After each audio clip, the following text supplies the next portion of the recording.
Good morning, everybody. My name is Marcus. It's currently 1 a.m. I'm here waiting at Plymouth Coach Station on my way to Manchester for my first ever game at Old Trafford. I cannot wait. I'm super excited, super happy, but also very nervous. It's going to be a tough game against Crystal Palace, but I think we're going to run away with I'm going to say 3-1 win. Sesko, Bruno, and I'm going to throw Kobe Maynard to get a cheeky goal. So come on the Reds, and maybe I'll see you guys there. Let's go. What's up, guys? This is Jordan, and here are my thoughts for the Man United versus Crystal Palace game. I think Sesko will start up front because he is on good form. Ahmad will start at right back because he knows how to cross the ball into the box. And he knows how to run forward to the box because he is a pace abuser. Get accept the wheel. Hope you guys have a great show. Peace out. Back again. PMAP Jackson again. Palace Old Trafford. I'm going for 3-1. Playing me well. Let's go 3-1 tonight. Up the way and up the Paddock. Match direction 3-0. Oh my god, yeah. 3-0 United. What are you saying, Brian? 3-0 United. What are you saying, Brian? 2-1 to United. What are you saying, Aaron? 2-1 United.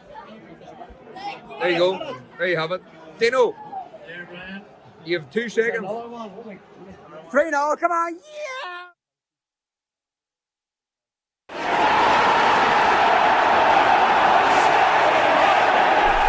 Hello and welcome to Stretford Paddock. This is the WatchAlong. Manchester United versus Crystal Palace. A big day for Manchester United.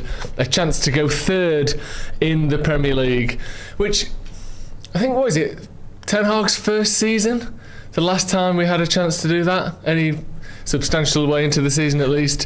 What are you smiling at, Ronaldo? Ronaldo Brown's here. How are you? He's breathing really heavily. Because I've been running around. I've been racing. I've been chasing to get in. Made it in the nick of time. Yeah.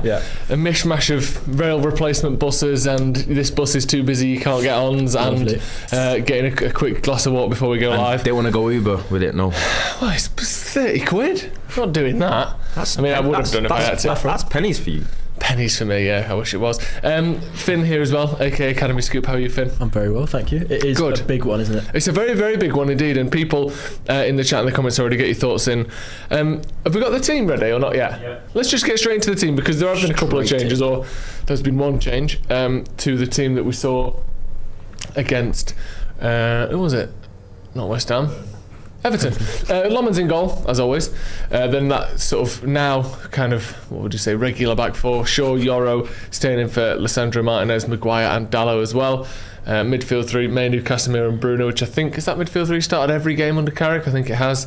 And then a front line of Cunha and Burmo in behind, starting for the first time under Michael Carrick, Benjamin Sesko. Ronnie, I'll start with you. Sesko is the only sort of new player in the team from last week. Obviously Yoro as well, making his second appearance in 2 games after the injury of Lissandro Martinez. What do you make of Sesko starting? And no Ahmad obviously as a result.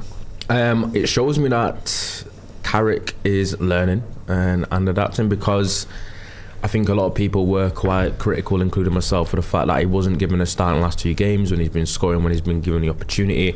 Some people have kind of rightfully argued that obviously Sesko is a young striker. I don't know what's happening with my hair there, but Sesko is a young striker, being bedded in probably quite well, not having the weekly pressure having to lead the line for Manchester United when he's kind of still trying to find himself and growing into himself as a player. So you can see it both ways, but I think for games like these, especially the last couple where you are playing against compact defenses with a little bit of structure, where you do need a little bit of a focal point and presence up there, I think Sesko's done enough to deserve a start to see how he goes, because sometimes it's the matter of football in the Premier League, it's sink or swim. Yeah. What do you reckon, Finn? Yeah, I'm really happy to see him starting, but again, there's kind of 2 sides to it. I think Michael Carrick was saying how positive of a problem it is to have this, and the fact that Sesko's carried himself so well throughout this, despite, many people in his position could easily argue, look, I'm doing everything and more that I need to do to start, but he's kept his head down, he understands his role in the team, and he's earned this start very well. But I think, looking forward to Newcastle, I'd say it's more likely that Carrick will want to go back to the more kind of fluid front 3 with maybe Mbeumo up top. Yeah. So I think this is a really good opportunity to give Sesko the start that he deserves, see what he can do when the game state's a little bit different, starting from minute 1 and hopefully he can continue his goal scoring form because he's been just brilliant. I think he must have. It must be possibly the lowest minutes that any Manchester United player has played to win a Player of the Month award. Well, yeah, what is it? He played like 83 minutes or something. That's like insane, that isn't it? And what's he got? 3-4 goals in that time? 4 goals, I think. Yeah, Peak efficiency, that. Yeah, 6 goals in his last 7, I think. Compared to the other kind of marquee striker signings at other Premier League top clubs, I think he's got maybe the second highest or lowest minutes per goal. Maybe Ekatike's just ahead of him on that. Yeah. But he's actually pulled together a really good season, even from a goal scoring point of view now. So yeah, I think he's looking more and more like the player that you want him to be, isn't he? And obviously, any striker, you start scoring goals, people find, you don't find the mistakes or the problems, you find all the positives. That's really what striker's there to do. And at the moment, he's getting a goal a game basically since Christmas. Looking at Palace a little bit, I think in their last 10 Premier League games, they've only won 2 of them, but they were 2 of their last 3 games. So, it's not. I'm not saying it's a terrible time to play Crystal Palace, but it's not the worst time necessarily. Although, in fairness, both of those wins were 1-0s. One was against Wolves, one was against Brighton. So, not the most difficult teams, but Wolves are looking a little bit better. Brighton's a decent result. Yeah, Brighton's a decent result. It's also a derby game, that as well. So it's like... Yeah, and they were away at Brighton, so that's a good result. Yeah. But that game against Brighton is probably their only really good result that they've had in the last kind of 2 months, basically, which obviously isn't great for Crystal Palace. Talking about Wolves there, Wolves are the giant killers. They just battered Villa, didn't they? Yeah. And I'd say, I'm not gonna lie, Palace is difficult. You are right. When you're looking at results, do you think it's become? I feel like you might agree with this, both of you, especially Joe. I think speak about this upstairs with Joe quite often. Do you think when you're looking at run of form and where results have come, and I think it's become very difficult to kind of gain a bit of a picture from that in the Premier League, because it just feels like every week's a little bit of a toss up. All teams have capable players and people that can hurt you, and it just doesn't really feel like there's that many shooing results in general. It feels like every team is capable of winning 6 out of 10, and every team is capable of losing 6 out of 10. Other than maybe Arsenal and City on the losing front, and other than maybe Wolves on the winning front. I think, was it West Ham when we played them? They'd won 3 of their last 4 games and were looking like a good team. I think Brentford had a really good spell earlier in the season. I think, are they still in it? And then they've obviously given the manager a big new contract. Was it 5 years they've given him? Something ridiculous. Yeah. Everton do it, Palace do it. They started the season with 20 games unbeaten, or ended last season, started the season with 20 unbeaten games, and now they've got 2 wins in 10. Like we saw with Man United last season, the squad is different. It's got a new front line, which is obviously massive, but most of the players are still the ones from last season, and we finished 15th. So it's easy to, all those little narrow margin games can go either way at all times in this league, and it feels like momentum and confidence is kind of the only thing separating you from between 14th and 5th. Is just like, did we have a good week or not? Look at Villa. They were shocking to start the season, like one of the worst teams in the league, couldn't even have a shot. Then they win 10 in a row, which United haven't done in I don't know how many years. Now they look quite beatable again, and they go and lose to pretty comfortably to Wolves on Friday night. So yeah, the whole league is like that. And at the moment, you look at the last few results from Man United. Was it Fulham last minute winner? Was it? Let me just double check. We drew obviously at Everton. No, we beat Everton. What was the draw? West Ham. We drew away at West Ham, which was a close game, could have gone either way. Then we beat Everton, which another close game, could have gone either way. If they all go the other way, you end up in a Ruben Amorim situation where there's a lot of those games that were really close that didn't go his way, and you end up getting sacked. Luckily, and competence I'm sure is playing a big part as well with Carrick. Those close games tend to be going our way, and all of a sudden we're one of the most informed teams in the league. It is amazing, really. And there was a few weekends where it was like you'd look at the form table from top to bottom, and there weren't a single team in the league that had won back-to-back games. I think it's happened on a couple of occasions. It speaks to the competitiveness of it. In terms of the league in general, obviously people have been quite critical of the top end quality.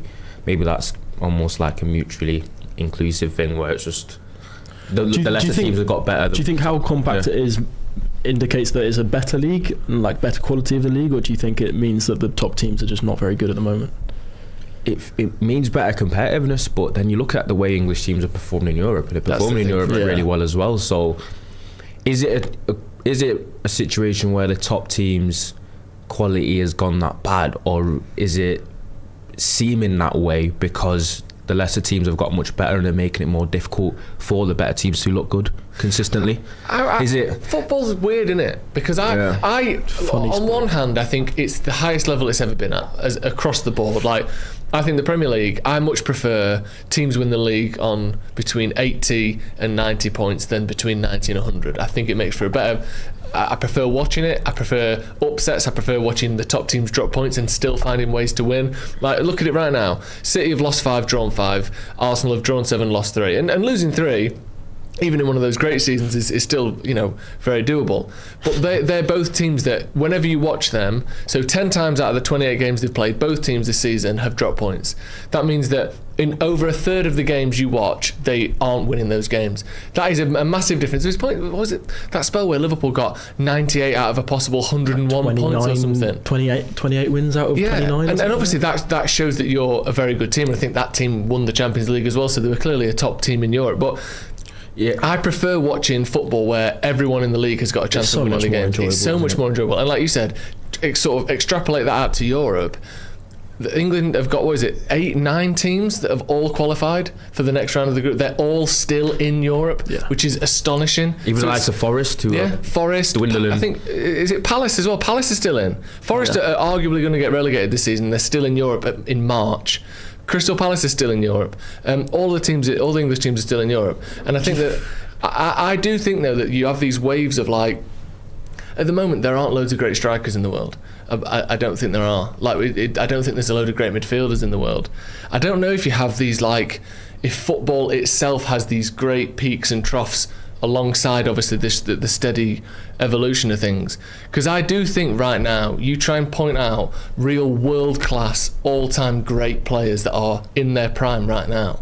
I don't think there's many of them. It's like, do you know what? I think we'll look back on it more kindly, because a lot of an unpopular opinion that people are having is that, and I feel like it's something that I agree with. This isn't like a personal opinion that I made, but I've seen someone say it and I agreed with it. Where I wonder whether the coaching and, like, tactics have gotten better or stronger throughout the leagues. Obviously, I think like lesser teams are in better coaches as well, where they're almost like the setups weekly is so almost chess-like. It's making it a little bit more boring, but I think it's making it a little bit more restrictive in terms of what you allow opposition to do. So then you're getting the way that coaches are trying to find loopholes past this is, all right, long throws, set pieces, dead ball situations, because I think back in the day when you turned up, if you were like a top 3 side in the league and you were playing against a team in the bottom 6, usually they'd just roll over or they'd quite struggle. They wouldn't be that tactically rigid and compact, and it's one of those where nowadays you'll turn up against, I don't know, a team third from bottom, they'll set up really well, they'll be quite compact, they'll make things difficult for you, they'll restrict spaces, they'll have a coach, there'll be a coach coaching 4th bottom in the Premier League that was probably a top coach in the league they've just come from, for example. So I feel like it's a lot of moving parts, a lot of variables working together. I think you could argue all sorts of cases, but I wonder whether it's just coaching maybe got a little bit better throughout leagues as well. It's a little bit more difficult for top sides with it, maybe in the Premier League alone. But I do agree. For example, Nottingham Forest going away to Fenerbahce last week and winning 3-0. Yeah. That is unthinkable. Do you know what I mean? That shouldn't be able to happen. It makes like you 3 points away from relegation. Yeah. I know they got beat in the second leg when I think it was 2-1. They got beat or something like that. But you shouldn't really think a top side in Fenerbahce in Turkey. I know the league's not amazingly strong, but it is quite a big team with a lot of history, and they do have decent financial backing to get beat by Nottingham Forest, who are dwindling in the bottom of the league. It shows you maybe the strength of it. I do think it's also probably the hardest it's ever been because of what you're talking about in terms of the smaller teams finding those small gains through coaching and things like set pieces. I think it is the hardest for individual players to shine than it's ever been. I know it's easy to say, there's not many world beater attacking players who are generational and the best in their position and whatever. I do think if you took a lot of the top players now and threw them into the game 10 years ago, they would shine in a much bigger way, in a much clearer way. I just don't think that the way the kind of tactical landscape of football at the moment allows for those players to really exist and thrive unless they are unbelievably special, So you like think- your Lamine Yamals, who will just do it anyway. If you stuck, like, obviously there'd still be great players, but if you look at some of the sort of Premier League legends from the past, if you put an Omri, or maybe not Premier League, let's widen it out a little bit, put an Omri or a Ronaldinho or players like that into the teams that they're in now, or the teams they were in but the modern day version, do you think they wouldn't be able to do the things that they did then? I think those players who are like undeniably one of the best in their position ever, Right. could probably still come into this landscape of football and do insane things. But the kind of tier below that, in terms of the best individual players at that time, I think would come in and probably not look as individually special. They'd still probably cope with the football just fine and be an important part of a kind of tactical setup. But I do think the nature of today's game makes it harder for those players to really shine for themselves. Yeah, I definitely agree, and I do also think that sometimes, I mean, maybe it's just my lack of knowledge, but I do feel as though, like, there's certain eras of football where there does seem to be fewer of those sort of all-time great players knocking around. Yeah, like I think in the 90s, you look at sort of the crop that came through were just amazing players that would play 15-20 years for the same club, and I feel like in the last 5-10 years there hasn't been as much of that, but again, maybe a lot of it is down to the way that the game's been played. But you look at the best players for the top teams now, you look at Arsenal's best players, are any of them ever going to be in the conversation for greatest of all time in their position? I don't feel like they are. I mean, Arsenal fans would argue Declan Rice is, Saliba? but Maybe. possibly. But again, these are two primarily defensive-minded players. Yes, so it's all right. It's hard to project all times because when you're in it, because you feel like, But there's you something always new feel though. a little bit conscious about saying it. Yeah. But if you look at Arsenal's team, Declan Rice and Saliba might be two that go down as Prem greats. Maybe. Time goes by after winning leagues. But I even look at Man City's team now. Obviously Haaland, no doubt. Rodri, no doubt. Like, Ruben Diaz has been there a long time. Diaz. He's not going to put himself above Vincent Kompany. He's not going to put himself above, obviously, the likes of Vidic and Rio. No, and I think he'll struggle to break into the top 8, 9, 10. They just had He's won KDB. 6 league titles. What's he won? 5, 6 league titles? they just had KDB that left. De Bruyne, obviously he is, but he's Yeah. from that last generation of teens to early 2000s. He was playing from last year. No, I know, but at the end of his career is what I'm saying. Yeah. Amongst, I feel like we're coming to the end of Oh, that. shit. And the Sorry. Is that right? I just booted my water for some reason. Okay. Yeah, the players, I don't know. And obviously this is just a wider conversation. However, Bruno Fernandes, I think, will go down as one of the best number 10s in Premier League I think history. you can say every player in that team will probably go down Are as you the gonna best say, player. best in their position. what do you Yeah. think about Super Sub Ahmad? Do you reckon that will be like I don't could know. that be a thing? I don't know. I think it might be a good way of him, because some people have been critical of Ahmad recently and his kind of lack of goal involvements. I think he's played such a valuable role in our team, and what he offers to the team is probably irreplaceable in anyone else. But in terms of him getting some confidence and getting some goal contributions, I think him coming off the bench could be the best way of him doing that, in terms of coming against tired legs, entering the game where it's maybe a little bit more chaotic. I think that kind of really suits him, so I don't hate it. No, I think him being on the front foot as well. When he gets the ball, he likes to take that first touch forward. I think that becomes more and more effective as the game goes on. And he's So, the type I'm of up for player that. who he'll want to show something. I think he's always looking to get at defences and show that he's capable of doing special things. So I think it really suits him. Just looking at the rest of the bench, then obviously a lot of similar players. We've got Morehouse, who I want a bit from you on in a minute as well, Finn. Heaven, Malacia, Mazraoui, Ugarte, Fletcher, Xerxes, and then Amadou we've mentioned. It's not the most stacked bench, is it? Obviously Xerxes is someone that can come on, but it's very much a sort of toss of a 5 or 6 sided coin as to whether he's gonna, let's say, roll of a dice, as to whether he's gonna give you a goal or an assist.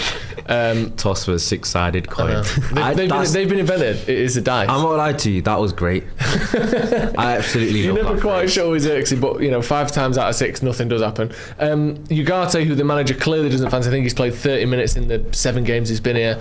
Michael Carrick.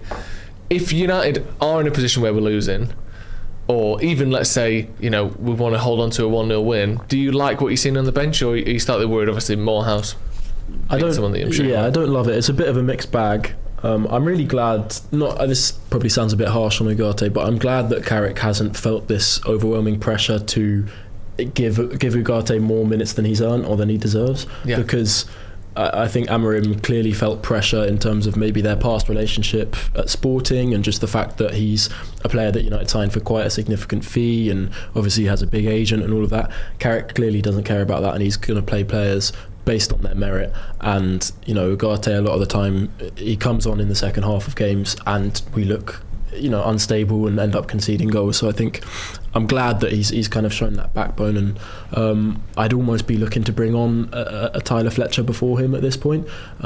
Morehouse is an interesting one. I was quite surprised that he stayed on at United in the second half of the season. He spent the first half of the season at Leyton Orient and he did okay. He started really well, and then it seemed like it wasn't maybe the perfect fit for him as a player. Was he keeping up to date? I saw a lot of fans. For people who don't know, what position is he? What kind of player is he? So Morehouse, I'd describe him as quite an advanced kind of attacking number 8 kind of player. Okay. He's not necessarily an out-and-out number 10, but I also probably wouldn't say he's natural playing in a pivot. He's probably best platformed in your kind of 4-3-3, where you've got a clear kind of number 6 and then maybe 2 number 8s. Or if he is going to play in the pivot, I think he definitely needs someone behind him, because he's not going to do tons of defensive work, even though he'll put a shift in. But where he shines is his ball carrying. He's able to pick up the ball in the midfield and drive forward with a lot of power, and usually his final ball is quite good. He's not necessarily a really expansive, creative player, but he adds a lot of value in terms of driving the team forward, getting the team up the pitch and towards the box. I'd compare him maybe to a little bit of like a Morgan Rogers in that sense, that someone that's just going to get on the ball and run, and he does have moments of magic. He's got a finish on him, so I think he is a player that can add a lot of value, but I struggle to see maybe in the setup that we're playing where he necessarily fits. Yeah, I'd say if we were looking for someone to come off the bench for the pivot, Tyler Fletcher profiles more as a kind of natural pivot player out of the two of those. What about? It is interesting, because I was going to say Morehouse was someone that was getting a lot of praise, and then went on loan, which is always difficult as an academy player. And it's sometimes the best way to find out how we're doing, if you can't, because you're not going to tune into Leyton Orient games, is usually just ask their fans on social media, and they'll be quite honest. And I remember when he was coming back, a lot of them were saying that they could see the clear ability and talent in him. He's just apparently his decision making sometimes is a little bit, or not releasing the ball. Yeah, that's what I saw of the Orient fans were saying, but he could see that his ability. I think talent. Yeah, I think the next step of development for him is knowing when to slow things down, when to release the ball at the right time, because he very much has the mentality of get on the ball, run, do something quick and intense, and carry first, and he plays with a lot of intensity, which is good to see in a player. You want players to have intensity to their game, but taking things to the next step for him will be knowing when to actually slow it down a little bit, maybe be a bit more conservative on the ball. Obviously you don't want to coach out all of that intense directness, because that's so valuable to have, but like you said, I think that was the major frustration with him at Leyton Orient, is having that level of maturity in decision making, and I think that's something that will come with time with him. So I'm excited, because I think if United, maybe if the game gets a little bit stale and a little bit static, he's exactly the type of player you'd want to bring on to bring a little bit of spark. So, Ross Murphy asking in the comments, does Jim Thwaites deserve an opportunity? I think he deserves it in terms of his performances that he's put up. He always puts a shift in. He usually captains the under-18s, offers so much from set pieces, but also has incredible quality on the ball. I think there is always going to be the conversation about physicality and his height, because compared to some other options, that will be the main drawback. How tall is he? He's only 5'7"-ish. Okay. Which, he's not tiny, maybe 5'7", 5'8", but typically in English football we know that it's difficult if you're a more diminutive midfielder. I think if he was in Spain, if he was in a Spanish academy, I think he'd be playing first team football now, because what he can do on the ball is really fantastic, and he's got so much intelligence and game IQ.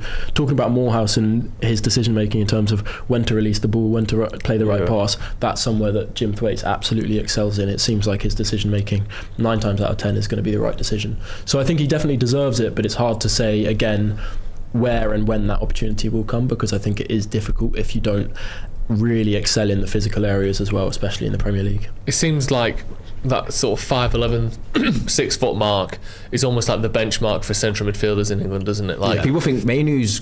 I'm literally just googling Mainoo's height. People used to think that Mainoo was quite short. He's just on the verge of 6 foot, isn't he? And he's, because people don't feel like he's tall, Mainoo. I don't know if that's his posture and his gait or whatever, But he's not a short guy, and I think that just shows you kind of like usually the size of the league. Because I remember people saying, "Oh, he's only like 5'9", and I remember seeing him in Manchester a couple of times, and he's definitely not 5'9". Do you know what I mean? What, you're about 5'10", 5'9"? Yeah, I tell people 5'10", but I'm literally a smidget under it. Do you know what I mean? So I ran myself. And he was taller than you? And he was taller than me comfortably, I'd say, by like at least an inch or two. Probably I'd say nearly 2 inches, I'd say. Right, so he's on that kind of 5'11", 6 foot area. Yes, because it was also surprising, he was with Garnacho at the time. And even Garnacho was like... He's tall. Even Garnacho was taller than me. Yeah, not tall, but like for a slim kind of tricky winger. I'd say Garnacho was probably like not far off 5'11". Yeah, Rashford's one of them. Rashford's like 6'1", 6'2", isn't he? Like Rashford's a big guy. Like there's always players like that where you think, oh, they're just normal height, and then you see them. The perception's harder when you're looking at footballers because you're looking at their height relative to the sport they're playing. Yeah. When you do it to like actual general public. Yeah. It's not, because it's the same reason why people think Luke Shaw's short, and then like Luke Shaw's a little bit over 6 foot as well. 6 foot, isn't he? So I think he's always so like Steph Curry is one of those, isn't he? But the shortest 6'3" man of all time. Like he looks tiny when he's playing basketball, and you see him around normal people, and he's 6'3", he's massive. Like you said, footballers are just 6 foot, 6'1", 6'2", in any position as standard. Like you can be a relatively tricky winger and still be 6 foot, which is mad, isn't it, really? Like, in your head, what you think. Let me go through Palace's team. We've got Henderson. Oh God, I forgot about him. Oh dear. He's gonna have his best captain, Henderson. He's gonna be kissing his fucking armband, isn't he, when he's pulled off the shittest save ever. Oh God, he always loves turning up against United, doesn't he? Because he's one of those players that clearly holds a bit of a grudge, is a bit of one of those people that, the way he speaks about United or spoke about United in the past, it's a little bit more than just a business decision for him, isn't it? It became a little bit personal. So he's going to be so giddy to have a good game today. Munoz, Richards, Lacroix, Canvot, who I don't know much about, Canvo, Mitchell, then it's Wharton, Kamada, Sarr, Johnson and Strand Larsen. So Brennan Johnson, Strand Larsen, two relatively new names to Crystal Palace. Strand Larsen had a weird season. Was it 2 goals in 22 before he went to Palace, and they've got 45 going up to 50 million for him, which is mad. I know he got, was it 14, 15 in the league last season, but he's an interesting player. Brennan Johnson, another one, absolute purple patch kind of player, isn't he? It's either 1 in 10 or 8 in 10 for him, or 6 in 10, whatever. What do you make of Palace's team? Do you think it's just they've sold too many of their good players and it's caught up with them, or do you think there's something else going on why they've struggled so much this season? I think obviously with all of the kind of managerial upset, I think it's always going to be difficult to maintain the same stability and consistency that they had from last season. They are a team who still have so much quality in that first 11. I think even Strand Larsen, I think there was so many question marks around the price they paid, but I think it's undeniable that he has a lot of top qualities as a striker. Obviously scored a lot for Wolves last season, and I'd say it's quite clear that his form in the first half of the season was probably mainly down to just Wolves being the worst Premier League team in many years. So I think they have a lot of weapons. Adam Wharton probably going to leave in the summer, going to be a big fee and probably going to go to a top 4 team. So they've got enough quality to hurt you, but obviously not doing as well as they have done recently. How good is Adam Wharton, Ronnie? Do you think he's like top level? Because when I watch him, I think he's good, but then it's sometimes in a team like Palace, playing the way that they do and playing against how they do, it can be hard to pick out a player in that position and say why they're so good. Do you think he's that top level, or potentially? It's the progressive passing. Do you know what I mean? Right. People talk about all these stats and metrics, but for the age he is and his technical ability, I think obviously you get the left foot premium as well. See different kind of angles and stuff, but Adam Wharton's known for his passing ability and his ability to pass forward with quality as well, which has become obviously a valuable trait, and that's his main obviously selling point. Apparently defensively he can be a little bit iffy, sketchy. Do you know what I mean? A bit sketchy, defensive side, and his duelling. But when it comes to his passing, his progressive passing, he's meant to be one of the best in Europe statistically, and obviously teams are going to see a lot of value in that. And even fans love people that pass forward, don't they? Yeah. It is, you get a bit of a boo and a moan when people pass backwards too often. Even sometimes there can be value in that in terms of regaining possession, but what he's very good at is doing that.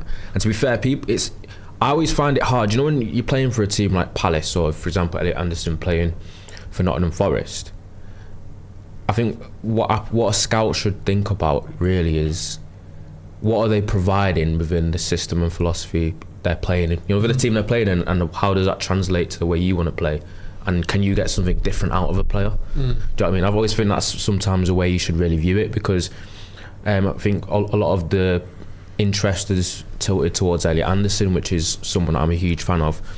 And then people kind of talk about the whole specialists versus generalist thing, because Elliot Anderson's more like a jack of all trades, like master of none, whereas Adam Wharton's more of a master of passing forward and his progressive passing metrics, but he has other weaknesses that Elliot Anderson doesn't have. So it's like, what do you want? Do you want a specialist, or do you want more of a generalist? This would be the argument where Roy Keane would come in and be like, you're a midfielder. Hey, 8-10's midfield, you meant to just do it all. I'm actually of that ilk. I think if you can go for a midfielder that has, they might not necessarily be like a 9 out of 10 at a specific trait, but if they're a 7.5 to 8 out of 10 for most things, does that have more value than someone like who is an Adam Wharton, who has a lot of 7s and his progressive passing is like a 9.5, but then he might be like a 4 or 5 in terms of his defensive and off the ball. It's like, what do you want? What do you go for? Anderson's an interesting one though, because his passing metrics, I know metrics aren't everything, and especially with someone like Adam Wharton, a lot of it is hidden in kind of intangibles. But in terms of his output, in terms of passes to the final third and creative passes and key passes, I think Elliot Anderson actually outperforms him as well. So it's really, I think that's why he's kind of risen to the top of a lot of Premier League teams. I saw a chart by a guy called Spencer Mossam, who does exceptional data for all this, and he showed like the wagon wheel compared. And Adam Wharton does edge him out a little bit in terms of his creativity, passing forward. Elliot Anderson obviously is very forward thinking himself, but he's not quite as crisp, but he is. But he's a little bit more all action. I feel like Anderson's probably the type you go for. You know, when you've got such financial constraints, because ideally you'd get Elliot Anderson and you'd get Adam Wharton and someone else, but because you can't do that, sometimes if you're a scouting department or a recruitment department, you're going to think, how much bases can I cover that's needed in the middle in one player, so I don't have to buy two. The other thing as well that does get overlooked a lot by stats is if you're the sort of player that marauds around the pitch and you are wherever the action is, I think Ugarte would tick that box. He's good at, you sort of almost send him out to chase after the action. You are therefore going to be involved in more action than someone that is very rigid. They hold their position, they hold their shape. So someone like Elliot Anderson, when I watch him play, he could pop up on any sort of square of the pitch and you'd go, yeah, that makes sense. He's dropped back between the centre backs to get the ball. He's up on the 18-yard line. He's up near the corner flag. So he's someone that you look at, his ball recoveries is in the top 0%. Like, he's one of the best, if not the best in the league at that, because not just because he reads the game very well, he's very good at doing that, his tackles are very high as well, but also because he will just be where the action is, whereas someone like Wharton, who's a bit more, obviously he roams around the pitch like every midfielder does, but he's someone who is less likely to be involved in every play of the game. Your numbers are going to be slightly lower, but like Ronnie said before, when you're looking at the way someone plays and the types of things that they affect, Michael Carrick's a good example, because his tackling numbers wouldn't be that high, but the way he stops the opposition playing through him and covers the lanes, and he can almost shape the way an opposition builds up without having to even have a metric that gets bothered by what he's doing. So you're never quite sure. Like Ugarte, as we mentioned when we signed him, we said in the press release, didn't we, one of the highest number of tackles in the league for the last 2 seasons, or in Europe for the last couple of seasons. You know, but that doesn't take into account why he's in those positions. Would he be a better midfielder if maybe instead of trying to be where every single tackle is, he's holding his shape a bit more? Yeah, exactly. So the stats only tell you half the story at most. It's true, because apparently all the best defenders have lower metrics and stats. Like, they don't rack up a high amount of tackles and interceptions and clearance. Didn't Maldini say if you're a centre back and you've made a tackle, you've already made a mistake? Yes. Yeah. For example, if you looked at Van Dijk's and Saliba's FB refs and stuff like that, they'd always have like very, very low numbers. Usually the better centre halves, their numbers for like interception tackles aren't as massively high as probably a team that's to defend a lot more, probably a lot under a lot more pressure. Same with I think it's stopped a little bit now, but people used to use volume of saves made to evaluate goalkeepers, when it just depends what team you play for and stuff like that. So I think context is massive. And like clean sheets is partly on the keeper. Yeah, but only it's a team stat, really. But it's completely a team stat. Yeah, because unless you're a sort of one of one athletic freak who can literally reach the corners quicker than other people can, how many saves you make is largely down to the team in front of you. How many shots you face. How many shots you face. We've got a super chat from Connor O'Hanlon. Is the barcode clothes, I don't know if you're talking about your top there, the same thing as the gold jacket at United? What did Finn do? Have you won? Have you been awarded the barcode? Because on Stretford Paddock, occasionally I wear a stripy top, but it's been awarded to you It's just today. a little inside joke we've got going on. Yeah, exactly. Yeah. I don't know about it, and neither do you, but it's subconsciously. Yeah, there's something in there, isn't there? Yeah. It's the ultimate inside joke. If I had a gold jacket like the one Ahmad and Yura have been wearing, I'd wear it every watch along. Yeah, I don't know where you buy one jacket. But yeah. If anyone knows where you can get one. Love You Babes in the Arndale's closed down now, isn't it? The fancy dress shop. You probably could have got one. Love You there. Babes? Have you never been there? No, Have you not? Across from Argos in the Arndale. It's just called Love You Babes. I don't know why I don't know why there's a fancy dress shop called Love You Babes, but that is what it was called. I've been in there many a time on the 30th of October trying to get a Halloween costume. Too late by then. All the good ones. That's when you just go for a mask or something more contact. Face paints. Yeah, just face paints and just put. We've all been there. Yeah, shame really. I just don't really take. You don't take part. Sometimes I think I wore this. I think I wore this last Halloween. It's got a little zombie on it. Just because of that, I thought. Because do you know what I mean? It's. Go on, try a bit harder. It's a bit of a dodgy celebration Halloween anyway. Is it? Yeah, it's a bit. Has it got weird connotations? It hasn't got a checkered past, has it? Like Thanksgiving. Oh, really? Halloween. What's its origin? I don't know. Really. Spookiness. What is the origin of Halloween? Obviously, this is the right time of year to be talking about this. I don't want to find out. It's got like some sort of like Satanist. Yeah, is it religious in any way? Satanist. I don't think it is religious, is it?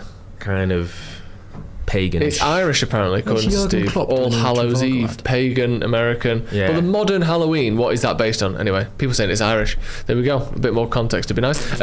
Ocean Music says, thanks for all the hard work, lads. 2-0 today, please.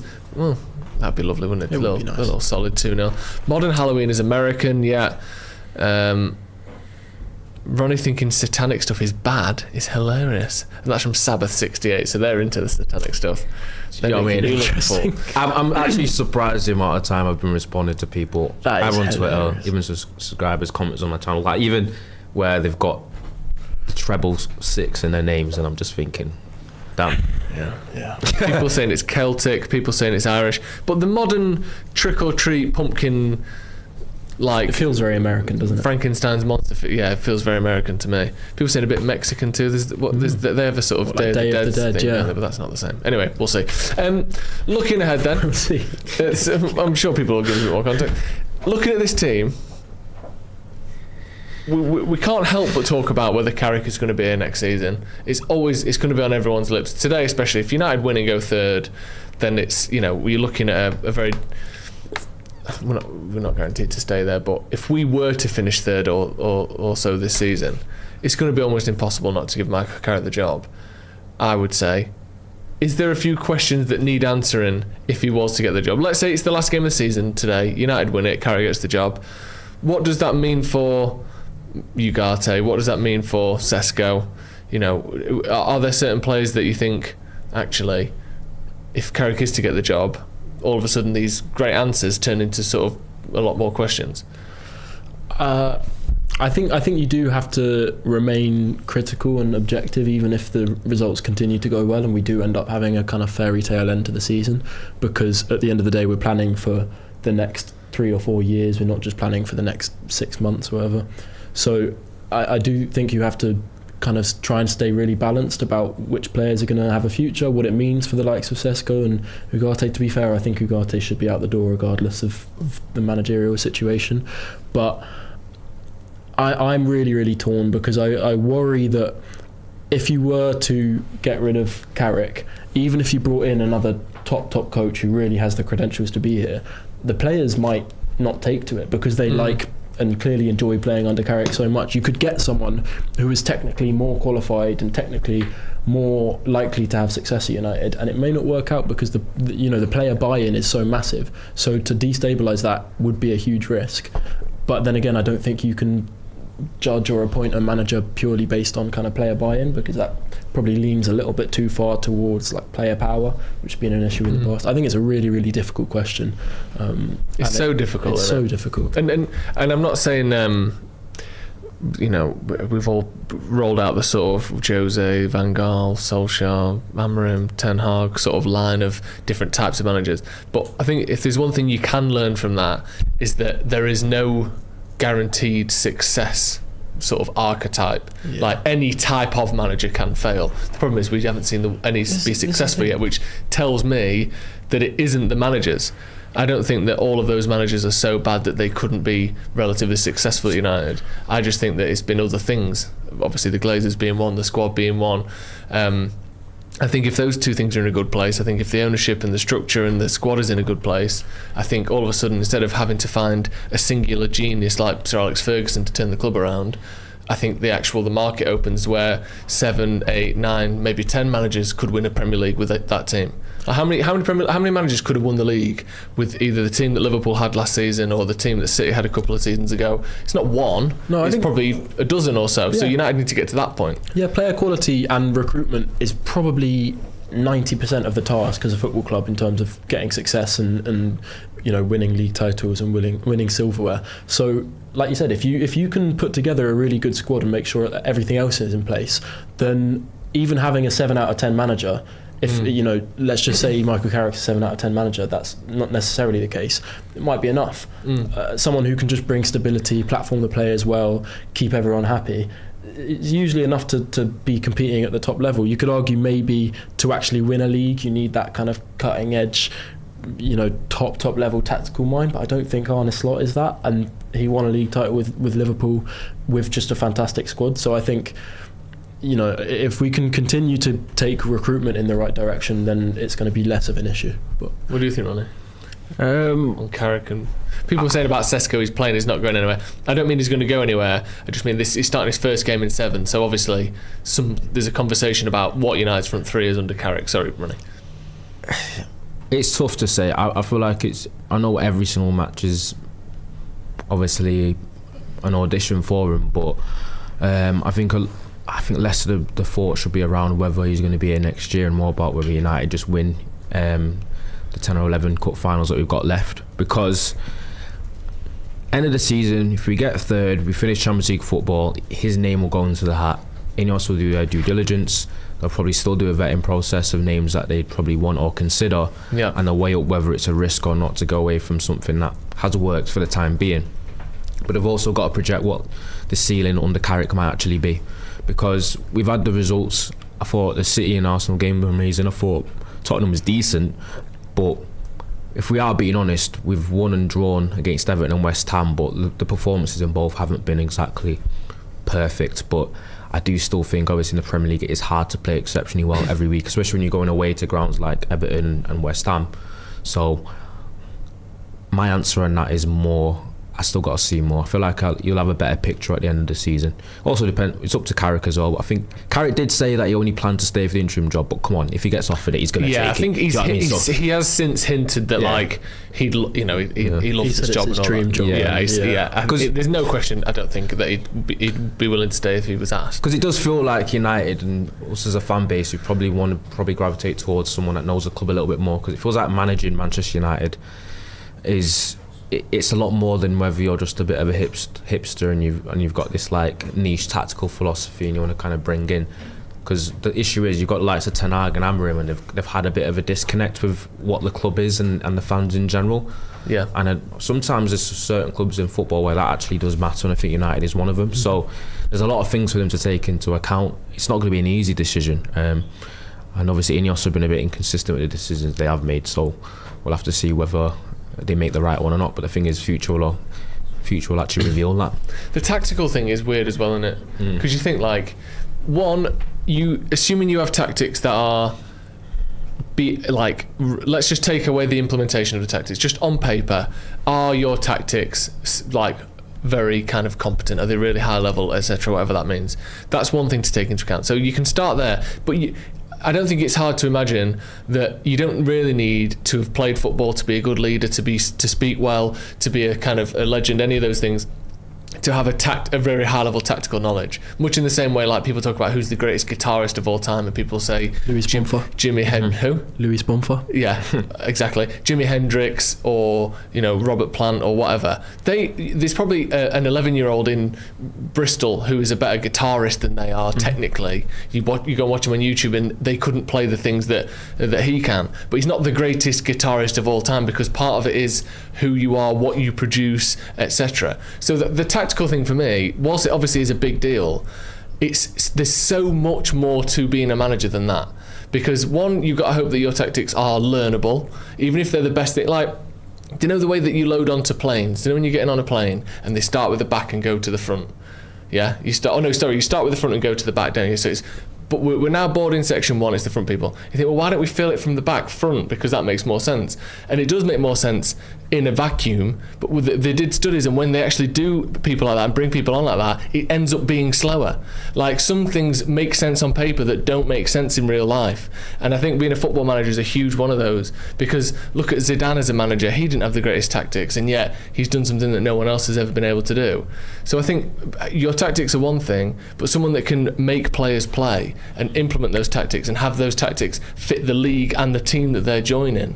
There's like maybe a dozen different things that they need to take into account when they hire this new manager, and their tactical acumen is only one small part of that. And if Carrick, ticks 7 or 8 of the other boxes, then that's probably going to be enough to start challenging at the top, if you've got the team and all that sort of stuff. I think, focusing just on tactics, I'm not saying you should do that, but I think with social media, and I think with, the way football is looked at these days, there is so much of an emphasis on tactics that I think that all the rest of being a manager is overlooked to a certain extent. I saw Pochettino talking in an interview fairly recently, basically saying that at the top level in the Premier League and most top 5 leagues, the amount of differentiation between the coaches of all the clubs tactically is minimal. The tactical detail, I mean, that's mostly the job of the analysts and the kind of backroom staff to look at the tactical side of things and implement those things.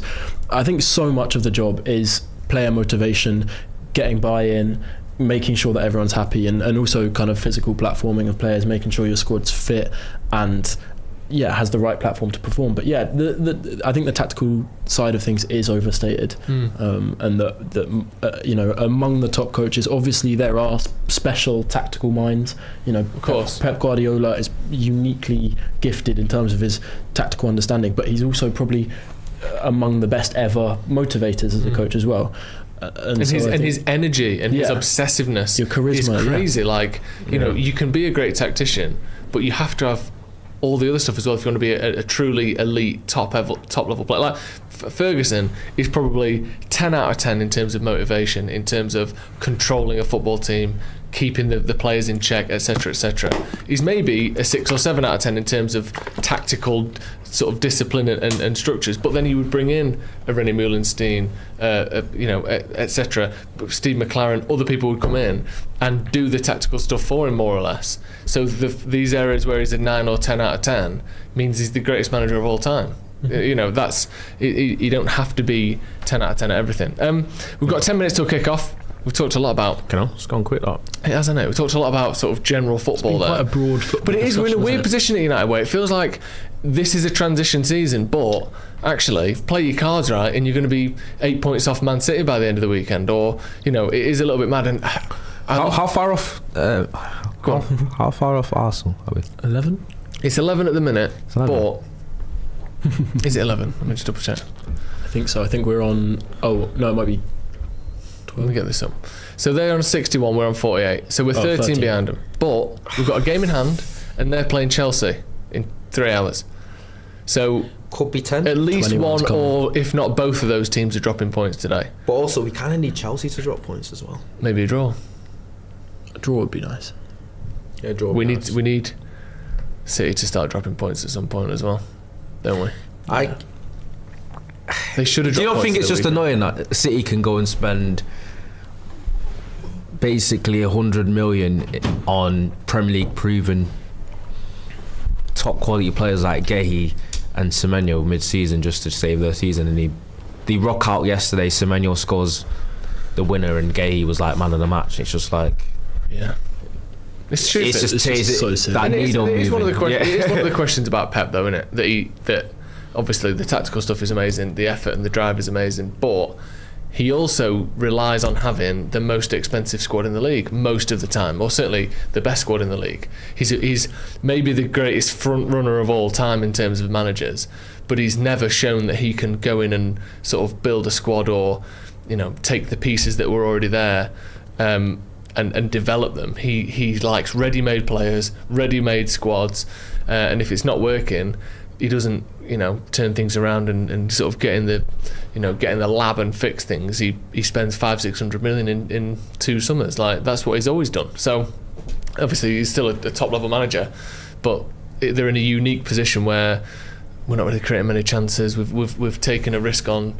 We've got Savinho, it's not really worked. Doku, 60 million, not really worked in terms of numbers. X, Y, and Z. Let's get Semenyo in. Let's get another one. So yeah, they can do that, and hopefully United can be in a position where we can do that, because it's sort of needed as well, isn't it? You can't just hope that your team's going to be able to do it spending less money with worse players than the other teams. You've got to be able to compete financially as well. Ben says the boys in the ground first. Oh, sorry, let me read this again. Boys in the ground first time since that Rona. Things in the absolute Eric's. What a time to be alive. I mean, he's having a great time. Am I? Go on. Oh, since COVID, there you go. Since the Rona. Things in the absolute Eric's. Don't know what that means. What a time to be alive. Mickey Sears at the wheel. Sesko first Old Trafford hat-trick. I love that message, because nice. I don't understand it, but I know it's written from a point of being giddy and excited it's the for the game. sentiment that matters, and that is all that matters. So thank you very much for your message, Ben. Completely agree with you. Sesko hat-trick. Sesko hat-trick would be fantastic. I said up in the gods. Up in the gods, there we go. Up in the absolute Eric's. Oh, there you go. It's Manc rhyming slang. That's why I don't get it. Yeah, Manc rhyming slang. Yeah, Jay does some Manc rhyming slang sometimes. He uses references about things that I've never heard before. Why the Eric's? Is it a Cantona reference? Yeah. I assumed it was a Cantona thing. 654. Up in the gods, boys. Yeah, there you go. Right. That's insane. What's that? Sorry. Milner becoming all-time appearance, 654 appearances in the Premier League. How many did Giggs have? Yeah, that's 600 insane. something. You know what I mean? I think Leicester, obviously Gareth Barry was what you beat, but you know what my mates say about that, if you say that many appearances in the Premier League, 654, think about the amount of money accumulated. Yeah. Playing in the Premier League, earning probably at least 40 grand a week for all of those.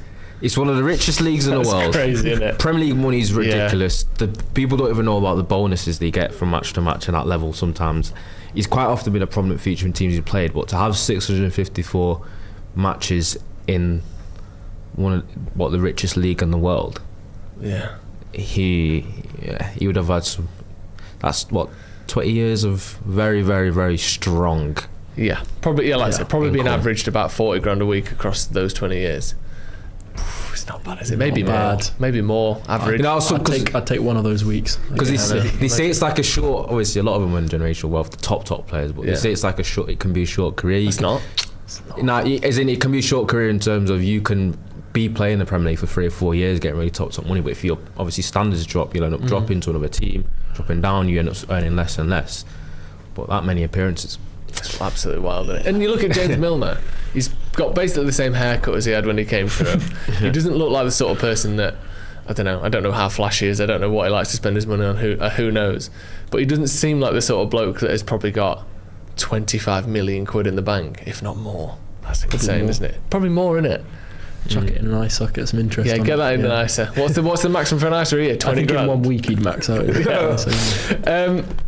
Let's get some score predictions going then. We've got 5 minutes till kick-off. There's also other kick-offs as well around going on. So we're looking here, 40 grand a week for 20 years. That's just me giving a relatively low ball figure, because I'm sure they've had some 100 grand a week contracts, maybe at Liverpool. Interest. We're peak pocket watching right now. Peak pocket watching. Over 20 years, you're looking at about 41 million quid. Minimum. Plus interest. Plus interest. Unbelievable. Wow. 40 million. Which is a lot. Yeah. Hey, see, Celtic got a last-minute equaliser against Rangers 2-2. It was a pen, I seen that. Yeah. Which, 5 minutes till kick-off. That's Hearts. That's a dream result for Hearts. Anyway, let's get some score predictions in. Give me your scoreline and your goal scorers as well. A little bit about how the game's going to go. I'll start with you, Ronnie. Talk me through it. What we're going to see today. It's going to be a tough game. I actually looked at Palace's team, and Saab, Johnson, Strand Larson, they've got some quality there. They've got serious pace with Saab and Johnson as well to counter us. It's one of those games where you don't want, obviously, Palace to have a lot more possession. You're at home, you want to dictate the match. But Palace's team is so very set up to us having the ball, struggling to break them down, and them springing and attacking us with obviously the wide threats of Sarr and Johnson as well. Whereas they're two players where if they were tasked in terms of breaking down a team in like a bit of a neutral game state, they'd probably struggle. Yeah. So you can tell what Glasgow is set up for and what United need to be wary of. I think it will be... I'm going for a 2-1 win. I think it'll be tight. Palace aren't heavy conceders. We do have firepower. I'm hoping I'm wrong and it's a lot more comfortable, but I think it will be another squeaky bum kind of result. Yeah, you mentioned about Palace not conceding a lot of goals. They are 13th in the league, and you have to go up to Chelsea in 6th before you find someone who's conceded fewer goals than them. So they're not a team that, obviously, and everyone below them has conceded more.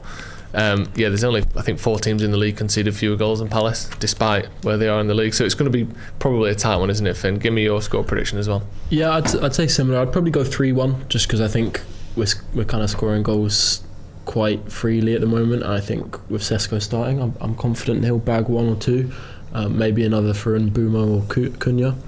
But yeah, I think it will be fairly difficult. I think Yoro will be really important in terms of defending those transitions when they look to play direct, maybe over the top.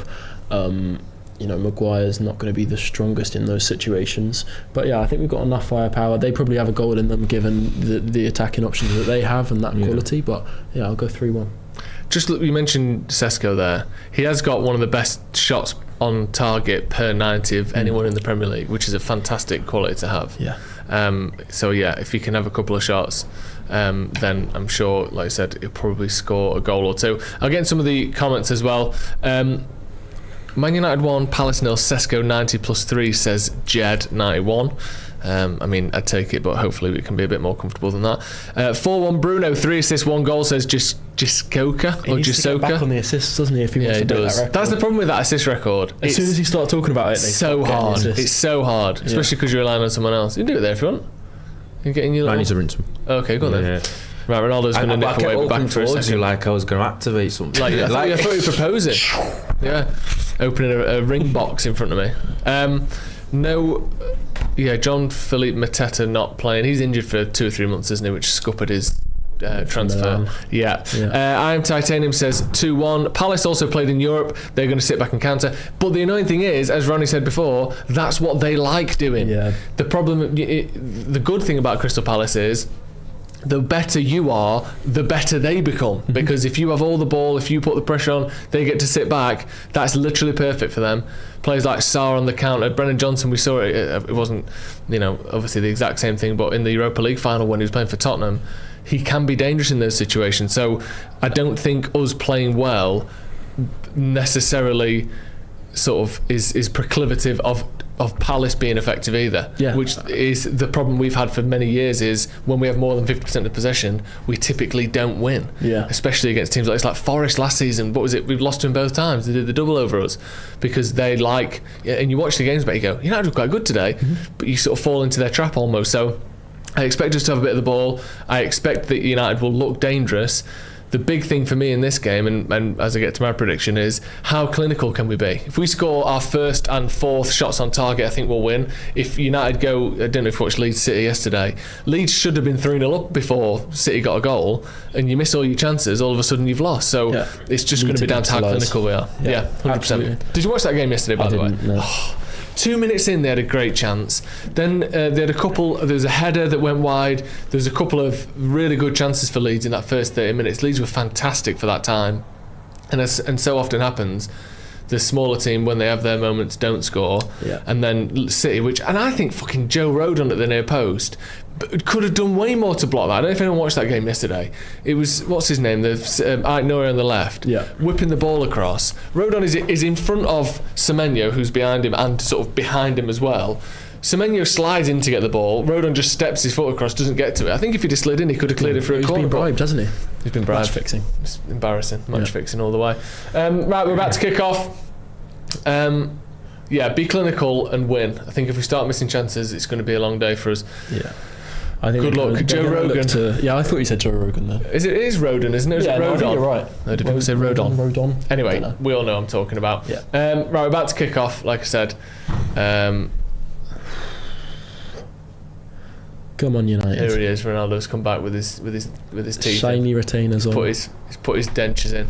Makes people look Ready to go. like a turkey teeth though. There you have the teeth of an actual farm turkey. Wait, that'd be so annoying, wouldn't it? I've got turkey teeth, and you come back and it's just loads of mini little beaks put in your mouth. The most terrifying thing of all time. That's a good Halloween outfit, actually. I'll show him my lip. I know, yeah. How's it better? It's gotten better. Is it? What happened? You got kicked in the face. Got kicked in the face by a baddie. A baddie. By a baddie? Hey. What do you mean by that? I mean, in the sort of 1970s Batman context, not the 2026 not the 2020 baddie context. Yeah, because that would have been the most anti-Joe statement ever. Kicked by a baddie. Peter Smith 7341 with a super chat says Sam Peoples from United People's TV said last week that he would like to come on a Stretford Paddock podcast. Would you guys be keen? Yeah, I'd be open to that. Obviously something to discuss. I've not spoken to him. I don't know if anyone else from Paddock has, whether Jay's spoken to him recently or not, but it's not something I'd be against. No, not at all. Crossing for Palace, good head away. Luke Shaw headed back in. Strand Larson slices wide on the half turn there. He's big, isn't he, Strand Larson? See you later. He's big. Yeah, he's physical. Like they just, he's a big bloke. How tall is he? I didn't even know he's that big. He's got to be at least 6'3", 6'4", hasn't he? Did it spin off like that as well? I can't fully remember. Let me see how tall he is. I can't wait. What is this? What is this chat? 6'4". I'm not mentioning playing it. some footy recently. I'm not mentioning it on there. AI and deepfake's gotten very advanced, will be what I'll say. Go on then. So at the moment, Cunha's the AcademyScoop a bit more central. Post a clip on Twitter. I don't know if this is just It's going to be the first thing I post. I don't know how United lined up here. Bruno, Hey? He couldn't. Bruno playing a little 1-2 with Dean Anderson there. The formation so far, I cannot work out at all. It's been a little bit weird. There you go. It's sort of stepped back into how you'd expect it to be. Good pressing there from Bruno Fernandes. It's a good pass as well. Out to the left-hand side for Palace. Well done, Casemiro. Good lad. Yeah, it is. Bruno in the 10 and Burma on the right. The midfield pivots Kamada and Water, and you'd think that's quite like lightweight defensively. Defensively, it feels really lightweight. It's a pivot you can only really play if you're playing three at the back. But Palace has started bright today. Oh my God! Imagine he conceded a scorpion kick there. He's 6'4", by the way, Strand Larson. 6'4". Yeah. Wow. Oh, Joe Smith. I know he was on a lot of money, but one of Newcastle's transfer targets that didn't actually sign for them. Yeah. One of many. This is a good question. Red Baron says Finn is from London. Is that true? Originally. Okay. He's too young to be supporting United for glory hunting reasons. Is he just a masochist? I'm just an idiot. He's just an idiot. No, the story is he's an idiot. None of my family were from a footballing background. No one really supported any team. But my best mate growing up, who I looked up to very much, his whole family from Manchester always supported United. So from 3 or 4. Oh my God. Palace. Yeah. Oh my God.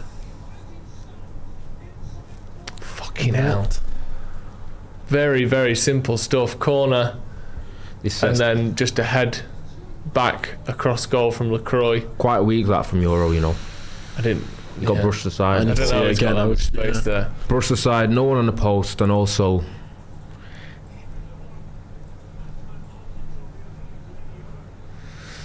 Too easy. Very, very simple. That. Very weak from Euro. He just gets thrown up. Just gets like. Yeah. So far out as well. It is. It's just right in the corner, isn't it? Can Lawrence do better? Maybe, but it's posting in, isn't it? Yeah, he's a bit slow to react though. A little bit slow to react, but Nah, you're not saving that. I think it's too far in the corner for me. Was anyone on the post originally? Don't know. Fucking hell. That's so annoying. Basically started the game a goal down. They've had a couple of crosses, good chances to in be the box. fair. Not good chances, but half chances in the box. They seem to be getting through us a little bit too easy. That's really frustrating. It's really Got to be frustrating. by far the earliest goal we've conceded under Carrick, isn't it? Probably, yeah. Come on. Yeah. Well done, couldn't you? We haven't really got our too foot on the easy, ball in wasn't the it? opening 5 minutes. Too easy. It's been a frustrating one, man. Go on then, go to it! Oh, fuck it. Why are you waiting for the ball to bounce 3-4 times there? That's a booking. That's a yellow card, ref. Can we not He start won't- this he as well, won't where we because- don't give these yellow... Oh, he is doing well. Aye, though. nah, there's certain ones where Yeah, but Ahmad last week against fucking Everton, they didn't give it. Do you remember? Oh. Cutting him from the inside and he was pulling his shirt and all sorts. egregious ones like that, it doesn't. I agree, Yeah. but watch the Ahmad one back, honestly. It was worse than that. He's pulling his shirt off his back and he didn't give it because it was early in the game. So I'm glad he has done that. It's a yellow card. Fucking hell. Jesus, he fizzed That that was into that. him, yeah. That is It's a that nice touch. shows you there the level of Premier League football. Yeah. That Because was if Maguire there, great touch. he's a big lad who's not known for his touch, and the ball gets smashed into his feet Kills with it a, dead. a Palace player right next to him, and he just comes out with it. That ball's flying out for a Yeah. throw if it's me, or going under my foot. Right, come on now. That's a lovely touch, that, and that's not so good to follow up. Bit of space out wide, yeah, good stuff. Right, we need a reaction here. Because Cooney doesn't ever stay wide. Yeah, we'll see how he holds his shape today. Need width a little bit more against the back five. As Yeah. well. Yeah. I want to see us react here. In a Good way. ball from Good York. ball, yeah. Looking. I want to see us as well react in a way that doesn't look immediately desperate. Like, Yeah. let's not forget we're 6 minutes into this game. Let's build into the game and try and control it rather than going for this like last 10 minutes type Because football then where you just spend the whole 90 doing the same Yeah. thing. Yeah, he's not watching the ball, just too focused on the man. And it will be interesting because again, this isn't really a position we've been in under Carrick. So No. to see how the team is kind of set up to react to this kind of situation is really important. Yeah, it is. Just a bit of a weak, soft goal to concede. It's Yeah, an it is. annoying one, isn't it? Do better than that. Don't come out with that though. That's a lovely pass that from Good set. Casemiro. Yeah, it was. Is he on? Yeah. Right, yeah, let's get into the game. Right, here we go. Whip it in. He's not gonna though, is he? There. Take a corner. I don't think we're getting one. Oh, you That's so lucky jammy. bastard! That is so lucky there. Fucking hell. The worst header you've ever seen, spinning backwards off his head. And it Straight just to goes Dean Henderson. floop, straight to Dean Henderson. So annoying. That is so jammy, that.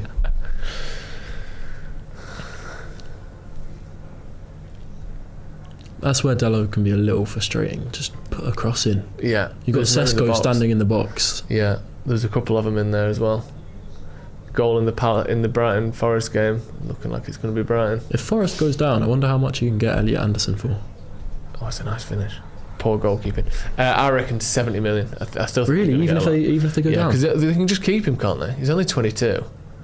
Like, Yeah, but he can. I guess surely he he might can not come force back that. up. Yeah.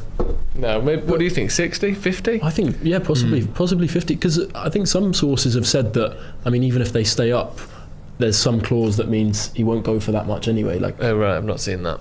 I think Ben Jacobs has said quite a few times that he's not going to be. It's not going to be anywhere near the 100 million. You're forgetting who the owner is. Yeah, true, but But if there's a clause in his sometimes if contract, it's- they can't do anything about that, can they? yeah, or some sort of. People like, still think gentleman's City agreement. are the favourites. Yeah, Elliot I think Anderson. it depends massively what Pep's doing, isn't it? Lads, that's too easy. So easy. Come on, Well done. well done. Good defending. down Fulham there. are beating Spurs. Yeah. Who scored? Could actually get relegated. Yeah, thanks. You know what? He's first man off the bench for Haaland. and my vice captain. Haaland was captain. Wait. Guess who my vice was? Sorry, who scored? Same as me, Ekitike. Ekitike. Yeah. Same. scored, what was it, 1-2 assists? Yeah. It's only Stolich that they didn't lose. This is annoying. Let's have a look. They're coming up on here. Maybe just leave them till they come up on here. Okay. Thank you.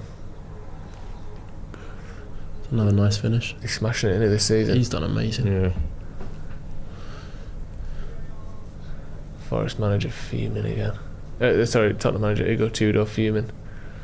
I feel like every time they concede a goal, he's fuming. Yeah. Not had a fucking foot on it. Well, you got Wilson on the bench. What's your record? No. I ain't got Wilson on the bench. Ekatike was your vice though. Ekatike is vice captain, yeah. Well, okay, now Dallas had a Stop couple of them passing just sloppy under-hit passes. Yeah. That's Well more done, like Euro. it. Come on, lads. Out wide. Out wide. Lucky. Come on, let's get one back. Palace looks sharp, getting back into shape and making things difficult. Bill's got 3 men round him here as well. Oh, Nice brilliant. pass. Oh, Oh. lucky. Got it back. Come on.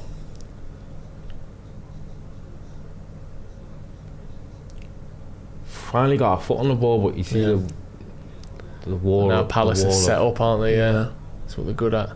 That's why they don't concede a lot of goals. Go on. Oh, got back.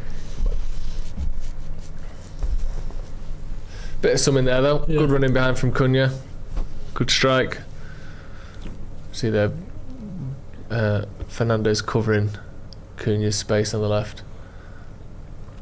I think Fernandez has had quite a lot less influence in the last 2 or 3 games. Yeah. I think he's due a big performance. Everton game he was really bad. I'm not gonna lie to you. Fuck's sake. And what are we doing? Fuckers. That's so fucking jammy that. That was just decent play, to be fair. That was just more Shaw not being. It just looks too easy. I thought the way that ball got to him was lucky. Shaw being stiff a little bit is my point. This should get It's intercepted. offside. It's on the one. line. Yeah. Oh, no, This it was one. just a good pass. This one. That is offside. Yeah, he's offside there. Yeah, it was just a good pass. I thought he got a deflection. Well saved by Lommans. See that save from Pickford yesterday? That was good. Tonali shot. That was good. Does People don't like him, but that was a good save. That. Do you know what's mad? People don't like him, but then people are saying, will he end up going down as like one of those Premier League nearly greats Possibly. for like He's longevity? Like a Brad Friedel type, where he's like always good when he plays against you, plays week in week out, but isn't going to be a top level player. His England career will help a lot in terms of how he's viewed. Yeah, he's been England's number 1 and stuff. It's Yeah. like, is he actually underrated, Pickford? Yeah, I think he's probably a bit underrated. Oh, that's really It's poor. so sloppy again, man. And I hate they're all going to Palace players. These kind of. Fucking hell. You want to just get back in your position.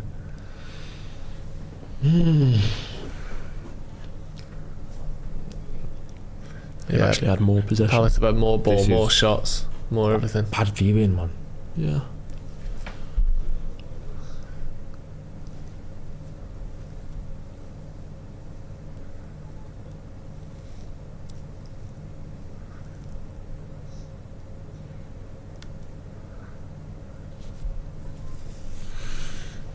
Fuck's sake. Just passing it around the back 4 Palace, or back 3. Them scoring an early goal for the way they want to play, and that is so perfect as Yeah. well.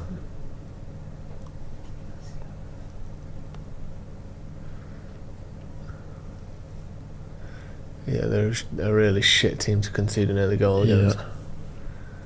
It's so easy for them as And well. then when they want to launch forward, they can. To actually ball Gotta it get out there, as well. Luke. Don't slow down fucking too much. He always wants to do everything one pace. Slows down to the point like, oh, I've got this ball now, so I'll slow down to the point where It's I'm almost making what it more Aiden difficult for Heaven did. everyone around me. Against Fulham.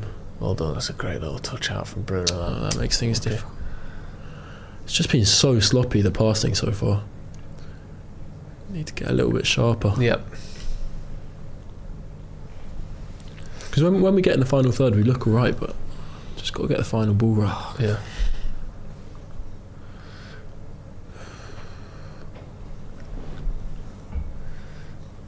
Yeah.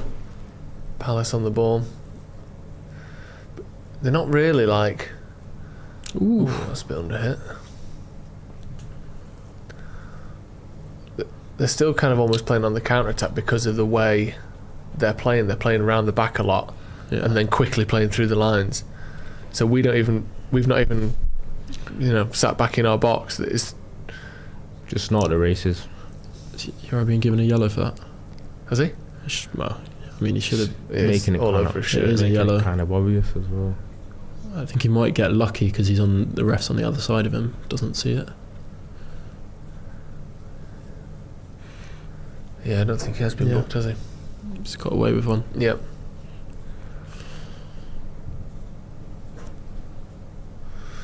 Free kick to Palace, 35, 40 yards out on the right hand side. Level with the edge of the 18-yard box. Clip to the back post. Up in the air, come on, keeper, there we go. Right, come on then now, who's on? Jogging about, come on. Yeah. No urgency Bit at of all. Palace. That is so, I could see from the moment he hit that.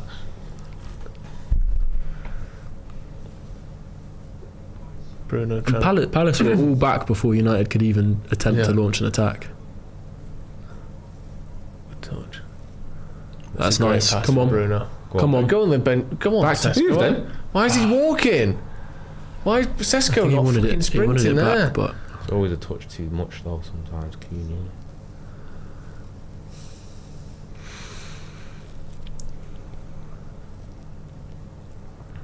Go on, get on that touch. That's a good one. I'm not gonna I think lie. Mitchell's a very underrated player. It's a bad pass, but not bad enough for us to get the ball back then. Palace played Thursday, by the way. Yeah. Pretty much the same starting lineup. So passive out of possession. is Munoz Gaps everywhere, so slow. Is Munoz still a player that you'd take even now we play with fullbacks? Do you think Less he could play in a likely. back four? No, I don't know. I don't think so. I don't know. I'm sure he could, Yeah. but that would be my worry with him. I think he's a little bit heavy at times. Not heavy, I don't know. Weight watching. Yeah. Oh.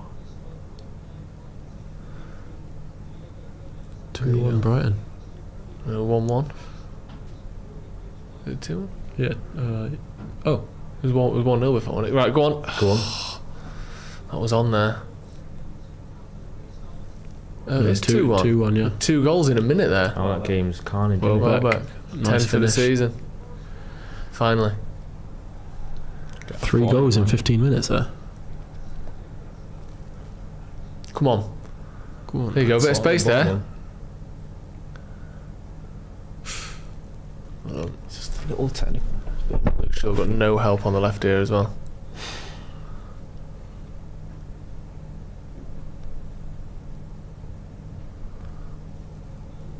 Come on.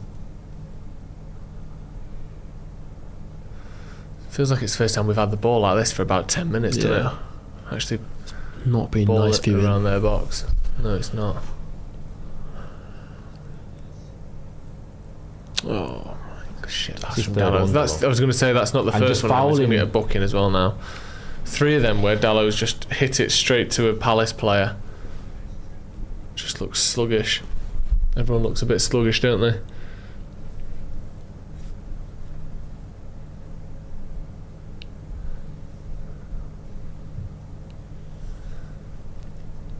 Carrick watching on.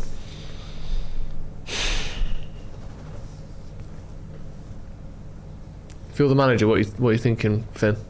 You're watching I this think game. it's difficult because You'd just be it doesn't. fuming. Yeah, I think I'd just be really angry because it doesn't feel like a big kind of tactical mismatch. It's just individual errors, sloppiness on the ball, picking the wrong passes, executing them badly. It's just a real lack of sharpness that we're seeing at the moment. So I think it's hard from a manager's point of view, apart from basically just laying into your players, saying sort this out. Both phases of the game though as well. Maguire's caught the foot of Strent Larsen there. I think he certainly wanted the ref to think he did. I don't think he did kick him, but Come on. Fucking step it up a bit. We knew it was going to be like this. I mean, not quite like this, but some of the things we're seeing were... Luke Shaw's looked like he's on fucking... Both his full-backs batteries are have running been, out. Yeah. Dallo as well. Do you think the team has looked a little less fit under Carrick? Shouldn't lose that. It's not a bad idea. It's just a bit loose. I don't know if less fit necessarily. I don't think they should. How could they be much less fit? Yeah. I don't know, unless they're really doing not much at all in training. I know everyone keeps saying short sessions, but more intensity, don't they? Which I don't really know what that means. I mean, I can picture it, but are they basically saying we're just doing less than we used to? Because maybe they are a bit less fit. But even then, you shouldn't be seeing that now. No. If they're doing short, intense sessions, where's the intensity over the first few minutes? Yeah. Like that shouldn't amount to this. It's so comfortable for Palace at the minute, though. Yeah, it is. Yeah. Piece of piss. Like, on the ball, they're comfortable. Off the ball, they're comfortable. Yeah. So we've got to be winning that. Good touch. Keep the ball. Well done. That's better. That was nice play. Just a couple of... But then just throw it away straight It's a away. bit of a nothing pass towards him. You're isolated. You've got 3 men on you. You're on the 18-yard line. And Mbeumo was free there on the right. Yeah. I just boot it into Sesko. Yeah. You're asking him to do so much there. Jake Bennett says Strand Larson seems to have Yoro on toast today. He needs to sharpen up, otherwise they'll have a clear route to a second, I think. Yeah, we need to... Even Cobby's looked a little sloppy here. Yeah.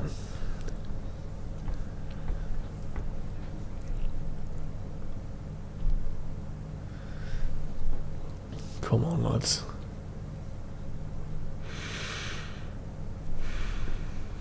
One game a week is a huge problem, not match sharp. I don't think that's a fair excuse, really. Watch him on the left here. Well done, That's Dallo. really well defended. Did well there, Dallo. I don't know. I think overall one match a week should be helpful. It should be. You should be fresher, but I'm not gonna lie to you. There's a couple last few games United have looked kind of like off the pace. Yeah. Whereas the one thing that we were like positive about under Amorim was the team kind of looked quite. Well, that's the thing. I think Portuguese coaches, and Amorim in particular, they're known for their physical platforming of teams and the kind of conditioning work that's done. Shows through the towel in. He's done. Shaw's sat down chatting to Oh dear. the coach. Don't know what's up with him. Looks like he might be injured though, Shaw. We've got Mazraoui on the bench, haven't we? So that's a pretty straight Could be swap. Mazraoui. Or even Aiden Heaven. Yeah. Don't know what's up with him though. He doesn't seem to be holding any particular body part, does he, Shaw? Yeah. He looks like he's like, I've been sick. You know what I mean? Yeah, You know, is it- at a what kid's is it, party his when knee he's a bit or- overheated. He's come off the bouncy castle, Luke. Just have 5 minutes. Don't know what's up with him. Oh. Just Is it top, knee top on of knee? Yeah. top of the boot as well. Yeah. I think he's knee on knee. Look at his left knee. Maybe he's Alright. standing on the foot. Yeah, I don't know. Can't really tell. Maybe just wants a minute. He just looks really upset. Just have some fruit shoot, Luke. He'll be alright. Look at that scar down his leg. Look, fucking hell. Mazraoui warming up. Yeah, I can't. Let me know in the comments if you can see or they're saying what's up with Luke Shaw.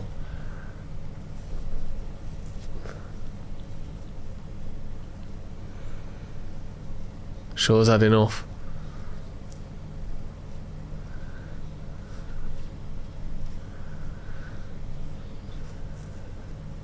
Yeah, not particularly clear what's going on there. Mm.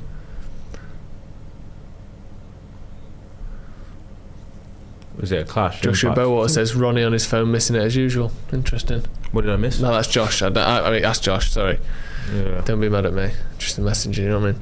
I need to get one of those things. That Jay has. An attention span. No.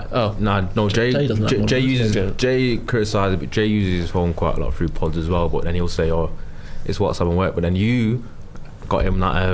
I didn't. It was Ben. Producer Ben gave him a little Got him phone a phone stand. stand. So it makes it a little more professional. Have we got? Is that knocking about anywhere?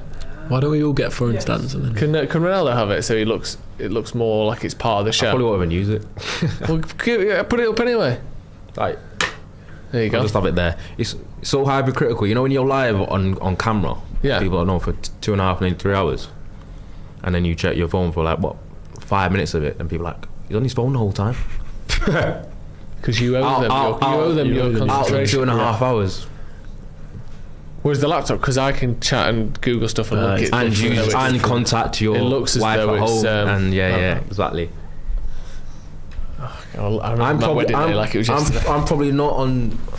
There we go. I'm not on a device half as much as Joe, but Joe just looks a bit different because he's got a laptop in front of him. Joshua Bowater, more by the way, there, professional. your comment obviously is absolutely rattled Ronnie beyond belief. He's got a phone stand, he's dissing me, he said I've got a wife, which isn't true. His head's absolutely Wait, on Shaw's the moon actually come after off? that one comment. Yeah, Shaw's gone off Shaw's for gone off. fucking Dallo, man! Switch on! See, stuff like that, it's just Heavy touches, bad passing, over and over you're again. not concentrated. It is, it's like they all fucking woke up late or something. Honestly, it's just slow and sloppy. I don't get it. The difference in speed and energy that we've come out with these last couple of games. Surely it's too soon to be a fitness thing. Bruno with a sloppy touch as well. Sergio James John says Joe doesn't even read comments. Interesting. It's because he's on WhatsApp and Facebook. Facebook. he's just scrolling Instagram reels 2010. on his laptop. Yeah. And I've got a very small earpiece in. Yeah. I don't even watch the game. This is a nice little fight. Right, come on, there's got to be Just some got space no on the left width here. Who's at out all. there though? No one, that's the problem. Cunha. Go on. Oh, ref. So now the problem we've got now is we've got 2 right footers on the left. We've got Mazraoui left back, Cunha left wing. We're gonna get absolutely no width on that side. No. That's the problem, isn't it? Dorgu injured. Shaw injured. Could play Ahmad out there.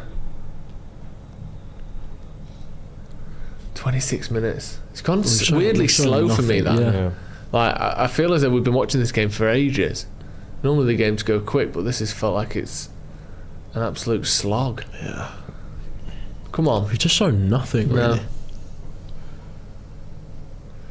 No, it's Someone's got to show a bit of responsibility on the touch ball. from Mainu as well. Everyone's at it.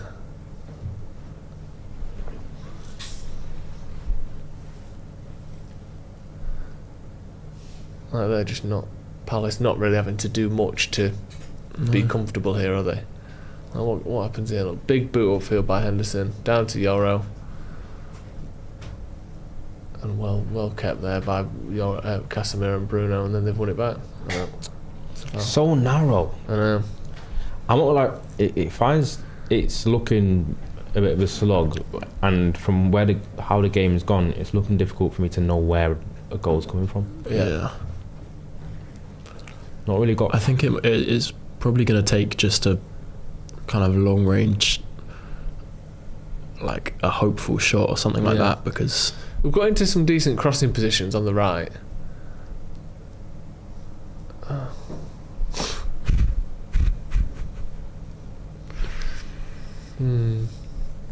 Interesting. Go on then. Right, win this now. Keep the ball. It honestly looks like Palace are an extra man on the pitch. Yeah, it does. I don't know. 'Cause they're defending really comfortably, and then when they play the ball out quick, they've got 3 men on our defenders.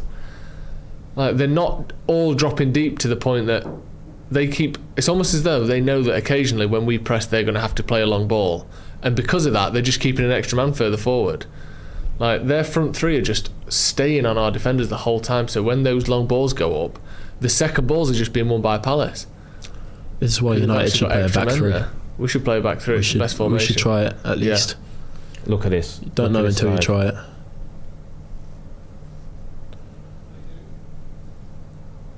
Someone needs to give this camera a wash. Yeah. A fly. Well done. Right, get the ball in. That's such a difficult pass. You're never going to get That's on so that. hard to make that pass there.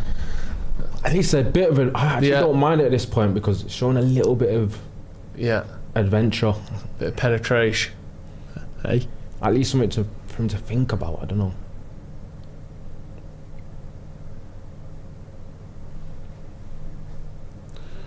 This is good. Looks like we're moving the ball a little better, and then that Dallo again. No. Truly awful cross. That's terrible, that, isn't it? That's nowhere near.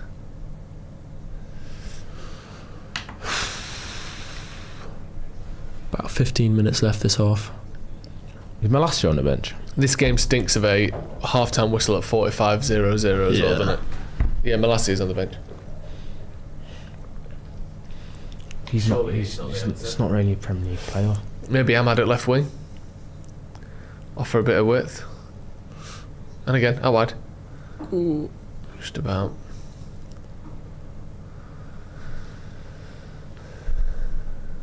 I wouldn't mind him shooting. That's so difficult. That's good. Come on. No overlap or width at all. Yeah. It's a bit better. Yes. Go on, get there. Going out. Hey. Corner. Oh, corner to United. There we go. Come on. Casemiro, Maguire. Someone get your head on this. It's just Bruno going to the ref here. And he's going to Cunha. He's telling him something, isn't he? Is he saying stay out wide? Set pieces, yes, bro. Is he saying that too? I don't know. I'm asking. I wonder if Bruno was saying that he was chatting to Cunha, then pointing sort of behind him out to the left-hand side. I don't know if that's what he's saying. I wonder if they've got a little trick up there. Or maybe it's maybe it's something nuanced for this. Maguire. Go on. Oh, another corner. Sarr cleared, a couple of yards off the line. Maguire's head might be our best bet. Yeah. Hey. Lovely replay. Cheers. It's great. Top quality TV. It's a good delivery. Yeah, it was. Same again. Good. Not bad. Strand Larson with his big head. Head injury now, innit? He's got to go off for a minute. Look, Bruno's getting ready to moan, and then he doesn't realise that you can't moan at someone for just trying to head the ball and head in your head. I mean, it's not like... Does it though? Yeah. But he's ready to go. Yeah. I don't know what he wants. What do you want from... It's how Bruno gets through his day though, isn't it? Yeah. He loves it. Kamada, can you not challenge the header? Can you not try and head the ball and I head it? Maguire actually came off the top of... I think Henderson's there as well, isn't he? I was hoping it was one of those jammy ones where like it just comes off Sarr's shin and goes in. Yeah, inside netting on the side. It's very possible there, isn't it? Well, that's good. Bimo, nod it down. Yes. Oh. Bit more like it though. Right idea. That was a toe stinger, that one. Yeah. There's a bit more, bit more like it there from United last 5 minutes. We've sort of built up over the last 10 minutes, haven't we, United, to the point where we've just got a little bit more sting. Hopefully there's enough time left in this half to make something of it. Get a couple of chances. It'd be great to get one back before half time. Yeah, going into the second half level again, I think suddenly favours us so much more. Yeah, completely. It's just that Palace is definitely, with back five as well, it's the one team that you don't want to concede against early. 100%. It's going to be a bit of a nightmare. Crossy. Unlucky. It's definitely picked up a little bit. Yeah, definitely. Putting the ball in dangerous areas a bit more. Bruno complaining that Henderson's holding on too long. See here, look, they've got a lot of players up already. Well done, Yora. Down. Well done. Shit. Well done. Why does it feel like every ricochet works for them? Yeah. Am I being one of those days? Don't know. It does feel like that. It feels like every time it like hits someone, it's just not good enough at the minute, is it? Been a bit better though.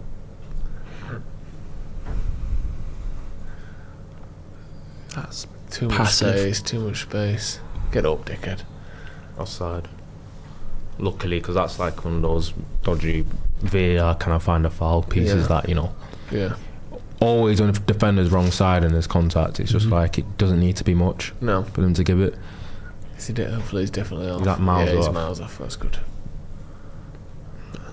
barely any contact at all anyway. But It's just a pat on the back. What's up with him? Get up, man. Fucking hell. no goal. Oh no. 2-0 Fulham. Tottenham have Jesus Christ, they're going down. Oh, what a finish. What a finish that Was is. it? It will be. Oh my It's a god. lovely finish. That is an absolute piss take of a finish, that. Side footing that Was it across on the the keeper side, from you there. Guess who the assist was? Wilson. Wilson. Howard Wilson. Howard. FPL man, got to have a look. That is an unbelievable finish from Alex Iwobi. Imagine That. Spurs go down. If he opens his body up, I couldn't really tell because it's a bit small. If that's a side foot just into the bottom corner, Yeah, I want to see that again. The only issue is unreal goal. Tottenham don't actually need very many points to be safe-ish. People like kind of like over-egged it because Yeah. the problem is back at the bottom of the league is a lot of the teams down there don't really collect points weekly that often anyway. So it's one of those where Yeah. Tottenham can lose, but then if West Ham and all that lose as well, it doesn't really move the needle. Oh my god, It could be- such a good goal. It could be one of them where they get saved from the fact that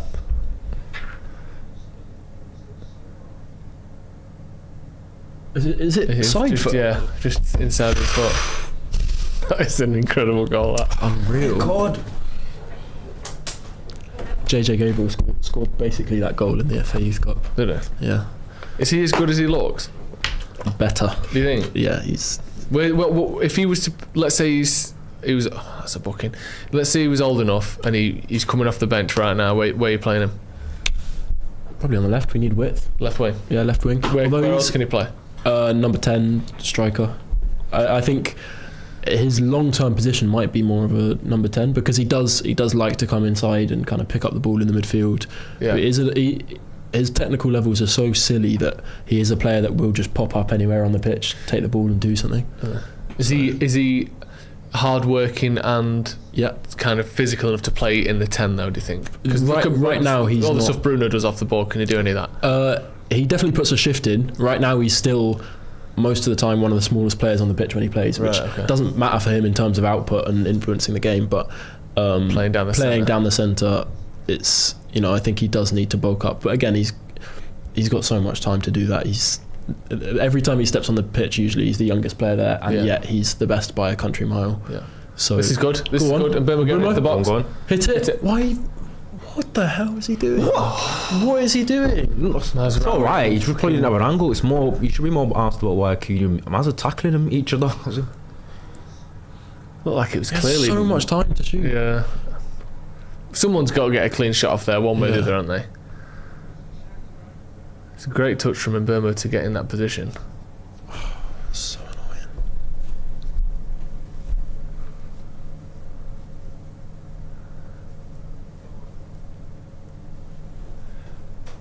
Yeah, go on then, play it through. Ronnie, you've tweeted it's not been a good 200 minutes for United. Yeah. What are you saying, like last two games? That's last two games in 20 minutes. Yeah. Come on.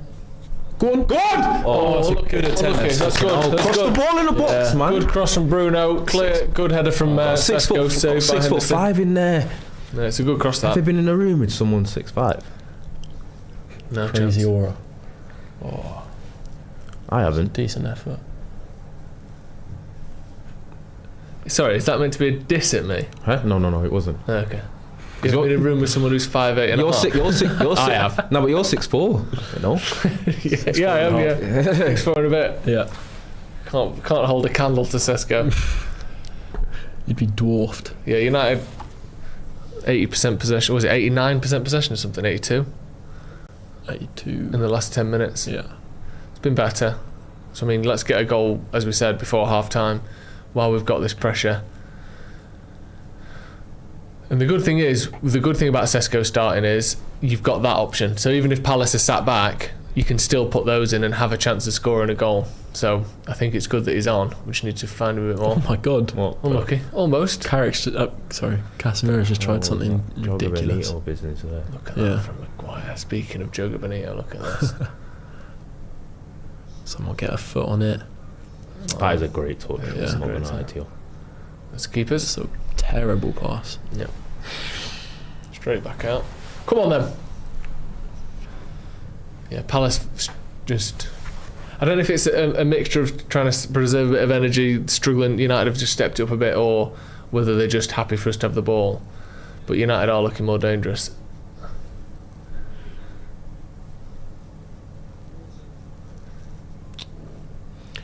I've seen some decent runs being made by Mbumo. That was the first time someone's actually tried to pass it in. I feel like it's going to take... Not a foul either. Come on. Go on. I thought he was going to tackle Yeah. it. Okay. Yeah. Bruno's head's going. Yeah.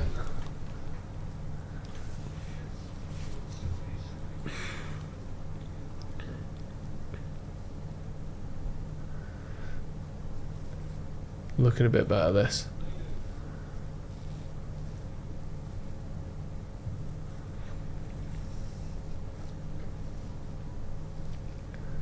Go again, yep.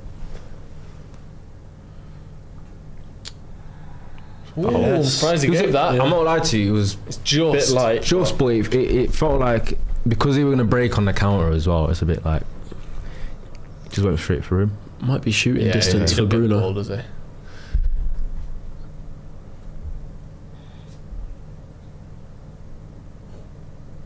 Yeah, it's a bit soft, isn't it? But No. It's a foul, that. you I reckon? think it's a foul. Come on. See, he's probably going to have a shot here. Yeah, right? he's gonna hit it. It's too... Go on, Bruno. Unless you just chip it to the back post. Surely not. But then Casemiro wouldn't be stood there, would he? I'd love it if Casemiro just smacked it in. No, go on. Casemiro gets to the back post. Bruno can fake the shot and just dink it. Oh, it's quite a distance. Probably... It's going to take something good either way, innit? He's definitely shooting. Come on. Go on, Bruno. Go on. Effort! Oh my god! Did he save Not that? a bad effort at all. Did he get a finger to that? saved that. Fucking hell. Fuck.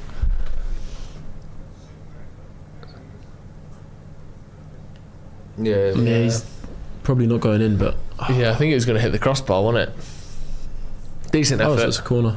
Yeah, good save. Not right in the corner, was it? It was like No, no. high rather than wide, but good effort from Bruno. Yeah. Falls to corner. Go on. Good touch, fucking hell. Yeah. Out wide, yeah.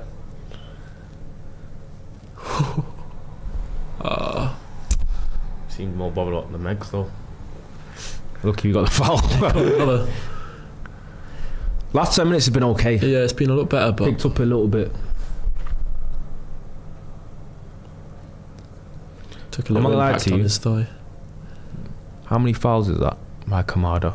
Yeah, you can. Yeah. He got booked 2 or 3, early. innit? He got Yeah. booked early for the drag on Mbumo. Yeah. Then he got He's done for commi- one just at the end He's there. committed about two in a minute two or there. three fouls since he's gonna get dragged. Probably about. They'll be tracking that. Yeah. Yeah, 2 or 3 fouls after a yellow. All it takes is one half. Bad one now and he's off. Come on. Something to watch that. Maguire. Yes. Casemiro. Oh, fucking hell! Oh, How has that not gone in? easiest chance can't he'll have in believe that. game. He's gone misread forward. it. Yeah. I think he just misread it. He didn't need to step He's forward. gone. He's just jumped forward. Yeah. Yeah. He could have just waited till it got to him. Big chance. he's not going to get an easier chance than that. It's like he's slightly just misread the flight there. Yeah. Like you said, that last step or two, he goes forward to the Yeah. ball. If he just waits, he can just nod it The in way his run was going, it was going to land on him perfectly, and then he stepped forward into it. and gets underneath it. Yeah. A lot That's better so though. Last 10 frustrating. minutes from United, that's a foul. Casemiro's being pulled not- around there. It's not gonna Lamens. be- Oh, it's a bit. Ooh. Hold on. Ooh. You got fouled there, He almost- Casemiro. Come on. He has been way better though from United. Yeah. And Picked up a little bit. admittedly, I Palace will say, "Well, we're sitting back," but they don't. No, want to no, no. They don't want to keep conceding chances, do I they? think So- their intensity's gone as well. yeah. Yes. Well done. What? If he keeps the ball in Burmo there, it's not a foul. It's because he goes down as well. Yeah. It looks like he just took him out, but I don't think that was a foul. I can say it's like 2 touches.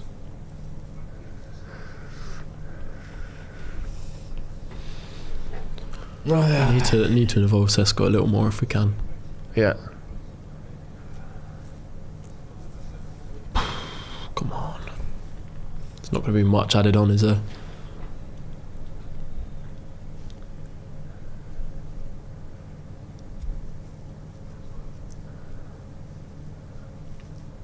Played. Go on. Well done. Well done. Turned there, took the ball 30 yards up the pitch. Excellent.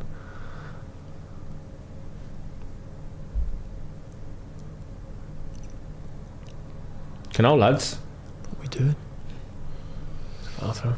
Half time on a corner as well.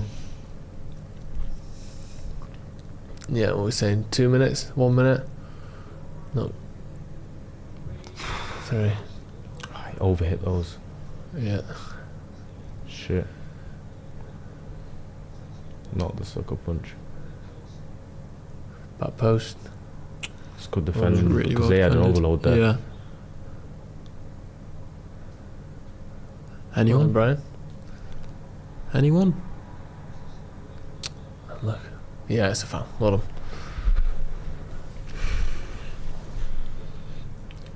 Did that low centre of gravity big Mbunda. Can look for you be that, you know.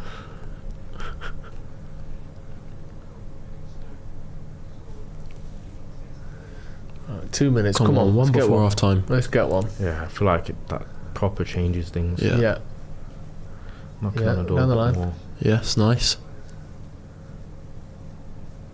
Oh, Again. it's really. Yeah, but Let's go. Manu's not had his best game today. no, he's a few heavy touches, hasn't he? Yeah. I'm not sure how much he could have done about that though. Ball being fired at his Yeah, chest true. like that. Do better.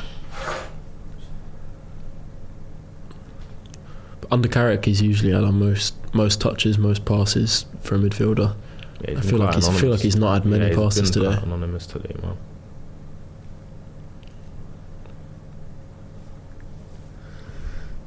Tough one here. Well done.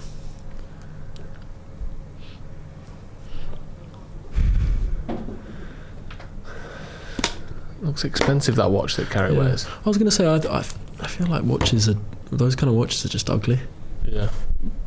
It's They more probably about cost like 45 grand yeah. now. I just don't think they look good. just for the name and that. Innit? Yeah. I think Carrick strikes me as a classic watch kind of guy. I think he's got a collection. Yeah.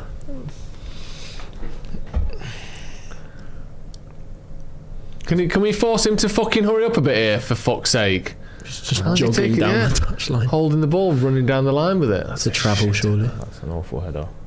Get on the Right, ball. come on, one last Last go attack, into the man. box here.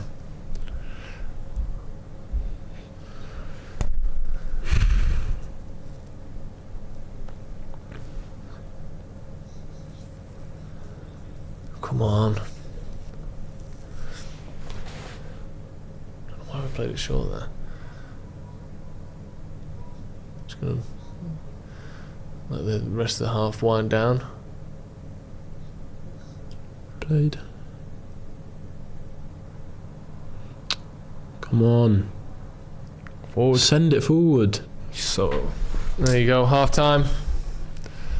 Sort of steadily improving, but somewhat under par first half. That one, early goal for Palace 4 minutes in.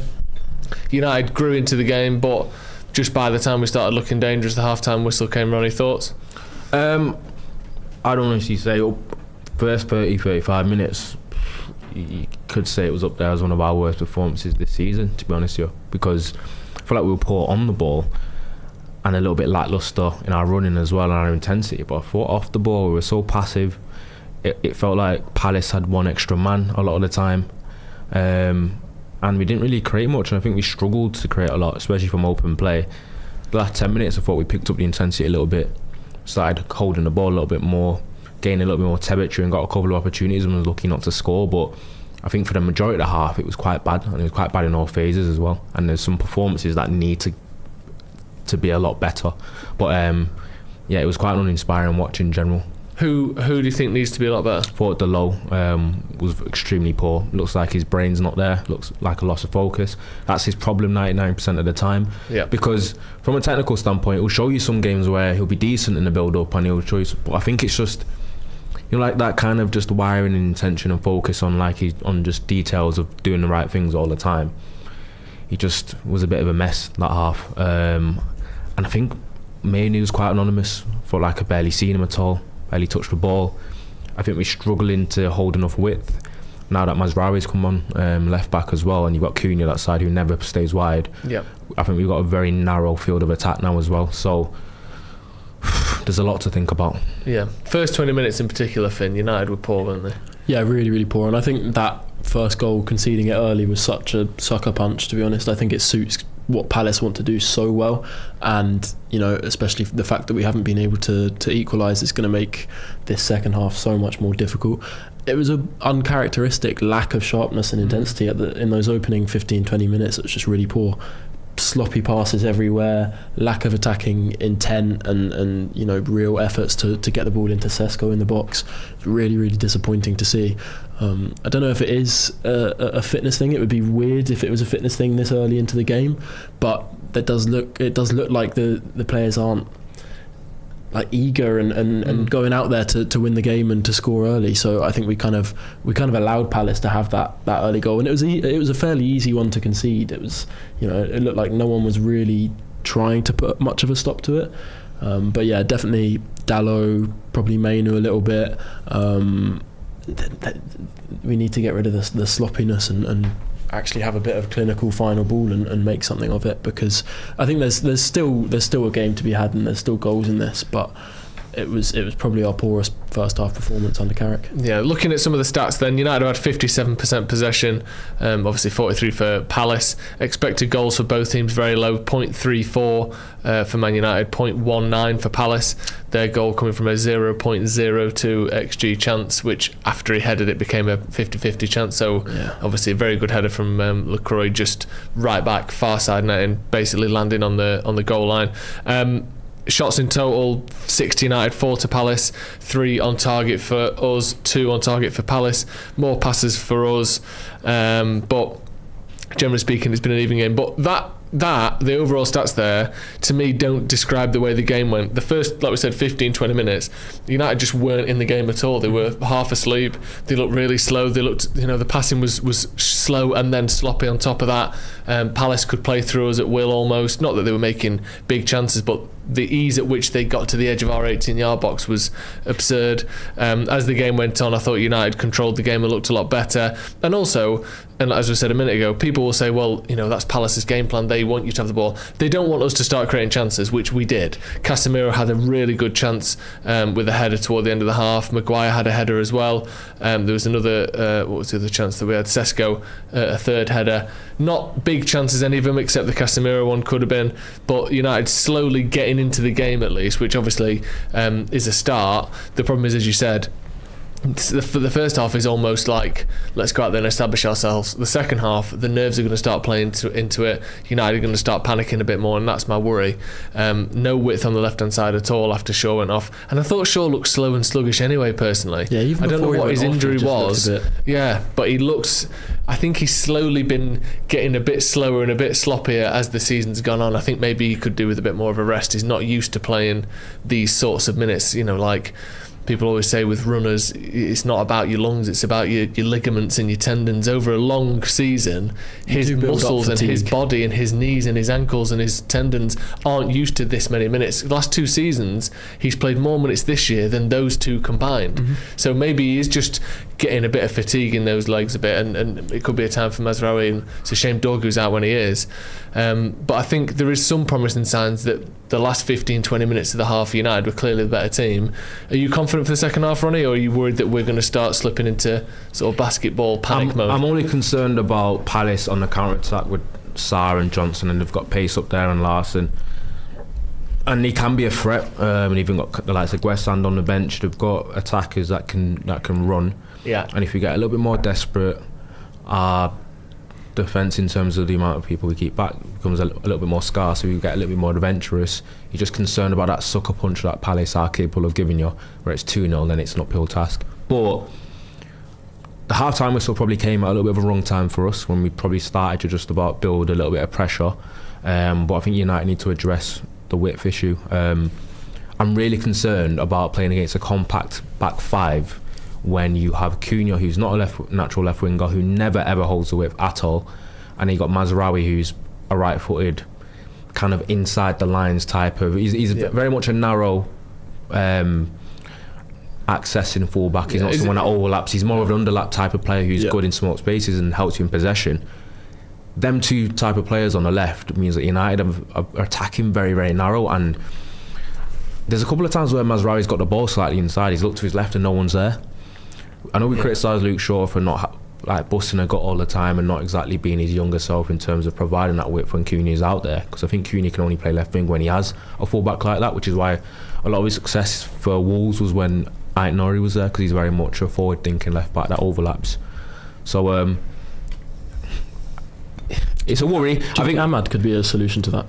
I think that it has to be addressed, because you're going to find it difficult to draw players out of position and to kind of make a compact five at the back a little bit more disjointed if you've got everyone stood in field in the middle. It's very congested and you can't rotate the ball from side to side and stretch them a little bit.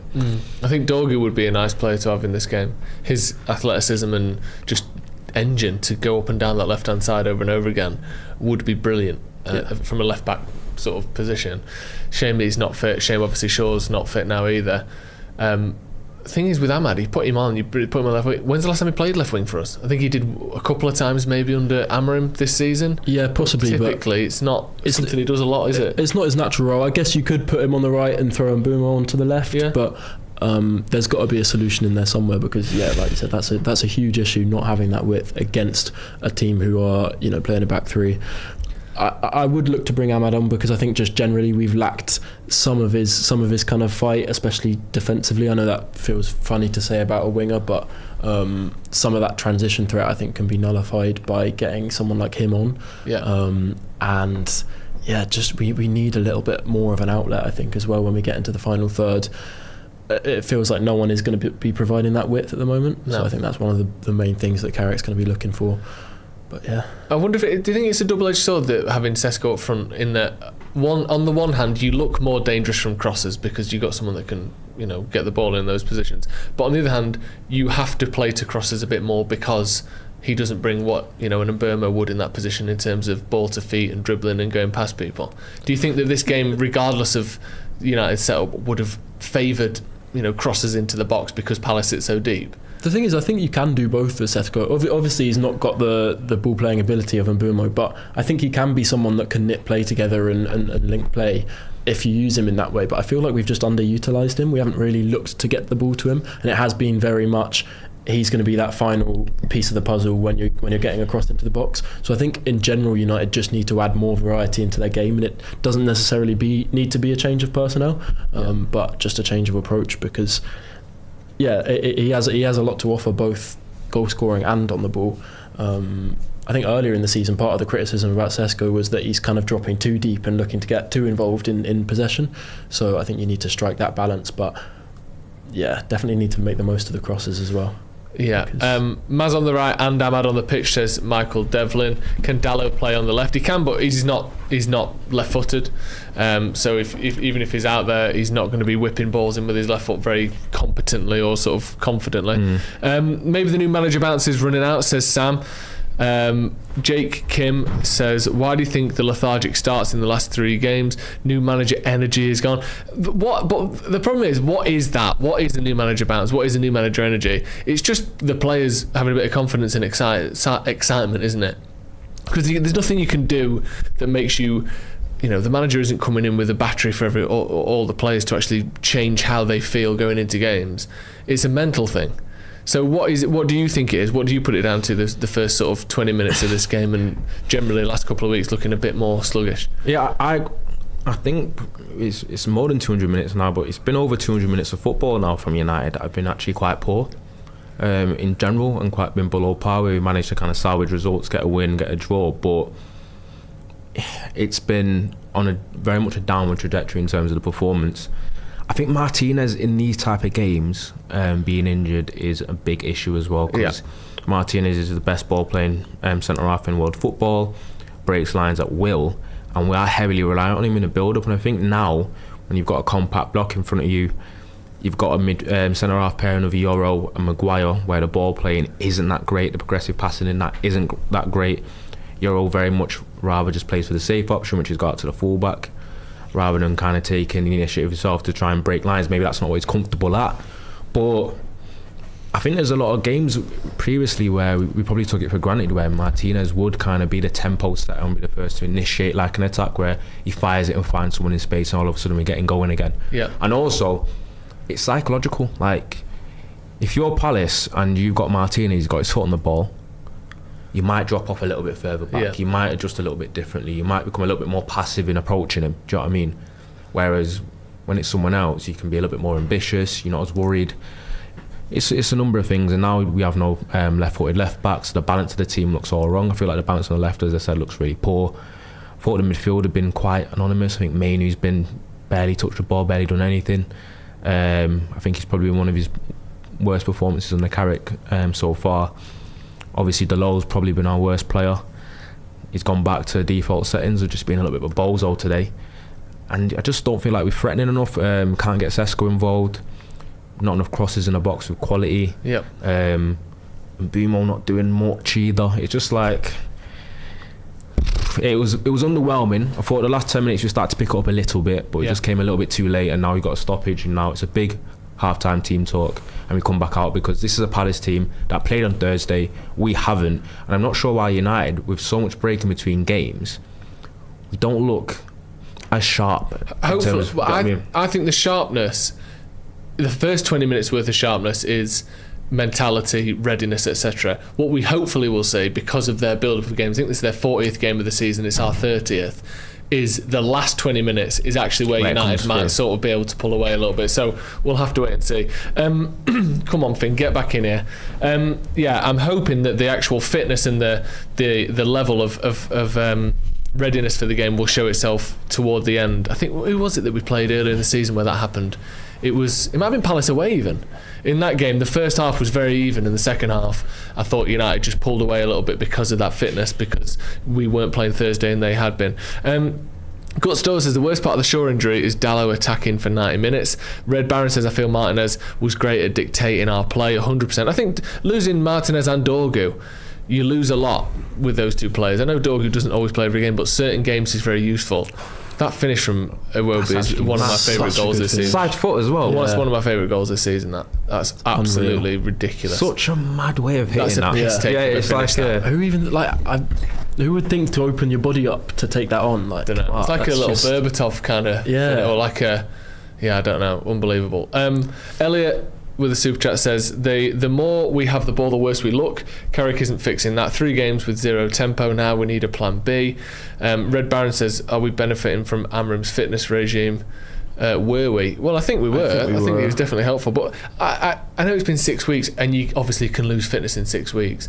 But we shouldn't be lacking fitness for the first 20 minutes of a game in 6 weeks.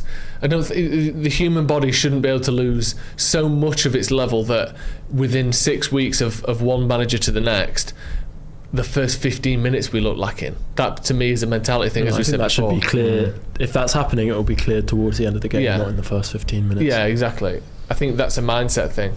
And maybe it's what's expected of you from a fitness level and from a work rate level has changed. But for I think if there isn't a problem from one manager to the next in terms of speed of the first 15-20 minutes, that is in your head rather than in your legs, personally. Discombobulate says Sesko ineffectual due to our midfield not progressing the ball very well. We need Dorgu back. We've lost a lot down the left since he got injured. It's exposed the flaws of Shaw's game. Average half, not too worried, says Guts Doyle. CP legs will go, Crystal Palace legs will go. Ahmad on. I'd like to agree with you there.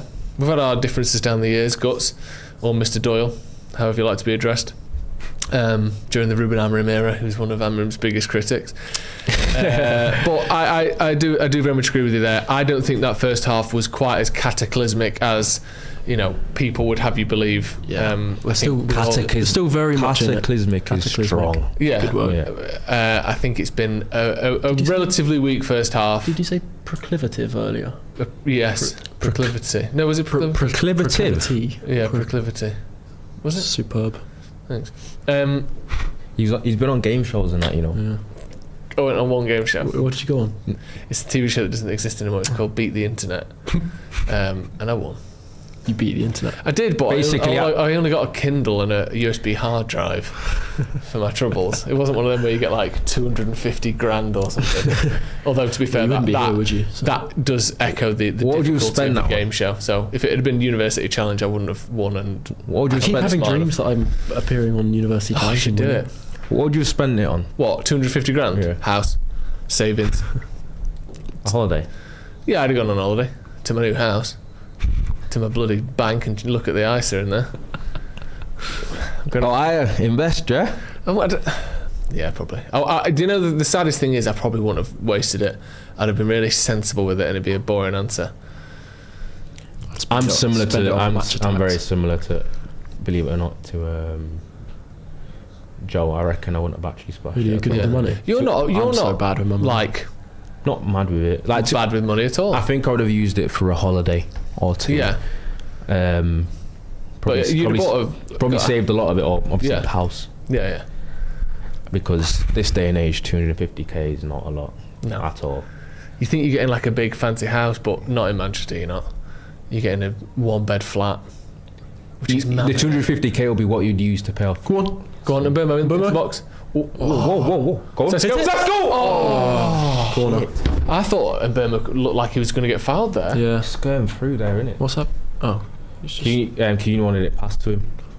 Was it on? Some good little head tennis Big man, here. little man. It is on. To be fair, it is on. It is on, but it's also on for Sesko in a way. I blame the striker for hitting that. Yeah. You come in onto the ball inside the 18-yard box, you're hitting that. Fuck that. Yeah, it was a cross goal. He needed to go to the left. Yeah. The space was to the left. If he goes across the keeper there, it's got a much better chance. Corner here. Come on, lads. Started right with the right intensity. Yeah, good start.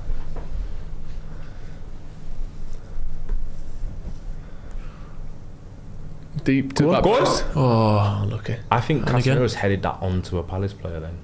Like, he got unlucky. Bit of space. First time. What's the Not a bad cross, that. Not a bad whip. Oh, is he headed Sesko there? I think he has. Yeah.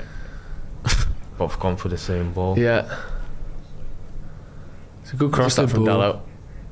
Yeah, he has. Tell the way his head comes back, it hits something there, doesn't it? He's so good in the box though. Is it Sesko?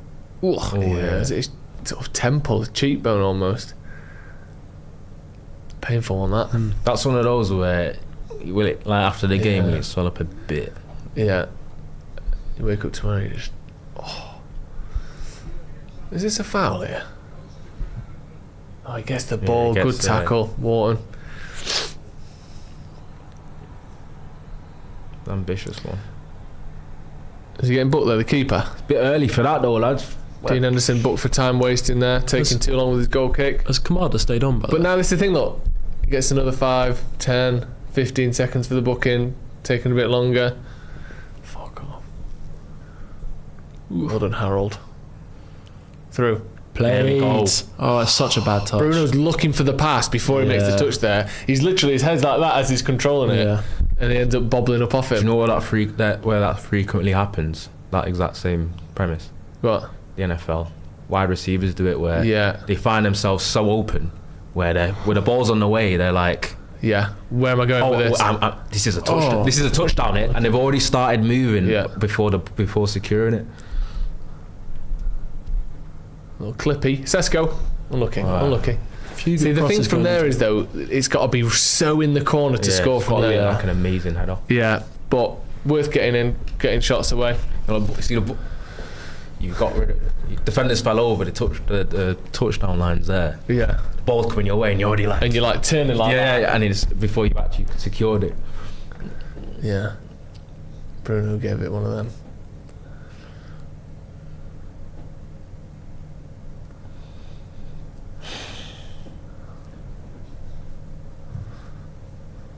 Oh, that's a risky ball, that. How A have bit they lucky kept there, hold of because that? he's 2-on-1 with Maguire, wasn't it? Could tell the way he hit that, he wasn't confident. Block it. Shit. Hold on. Goal kick. It's John Larson there.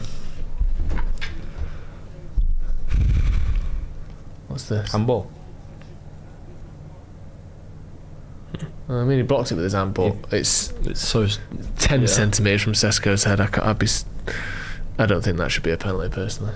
I mean, his hand is... I don't know. quite high, isn't it? His hand is in a stupid position, but I just don't think it's a penalty. No. What header that is? When was the last pen we had? It's been a bit, hasn't it? Feels like it's been a while. I feel like we go through Go on, Sesko. sprees. Do something nuts. Okay. See where he sees it then, he's like, could you have been wider? Yeah. That's a funny feint.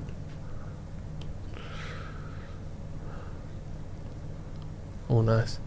Mazraoui, little chip to the back post. Back post. Good corner ball. Did Bruno get wiped out there? It was Mazraoui, I think.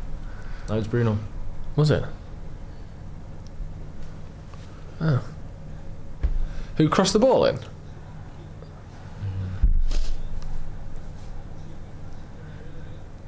Maybe I just saw one half of the number 8 on his back. Thought it was the other bit. Come on. Corner. Look dangerous from set pieces. Go on. Weak punch from Henderson there. Sort of just like hit the inside of his hand, didn't it, rather than a proper punch. Looking better though, United, second half. Or continuing the pressure from the end of the first half. That's a fucking great pass. Go on. Penalty! Come on! That's surely a pen. Penalty! Come on, He's given that. that. Penalty. That's surely a pen. Yes! Come on. What a pass by Bruno. Yes. Was it Bruno? Was it Bruno? So. It was obviously going to be yes. aren't they? But let's have a look. Nah, that was It looked like it, didn't it? Cunha did so well. He looked just got the wrong side of him. shieldish as well. Is it a red? Is that a red? If it's, what do you call it? If it's... Dogso. I mean, I think you have to say it is because he's It's got to be a red. one with Henderson there. Cunha turns into the box and he's going to be one-on-one with the keeper. Lacroix doesn't try to play the ball, which is the only thing that stops the double jeopardy thing. If you're trying to play the ball, you can't get sent off. He's not trying to play the ball there.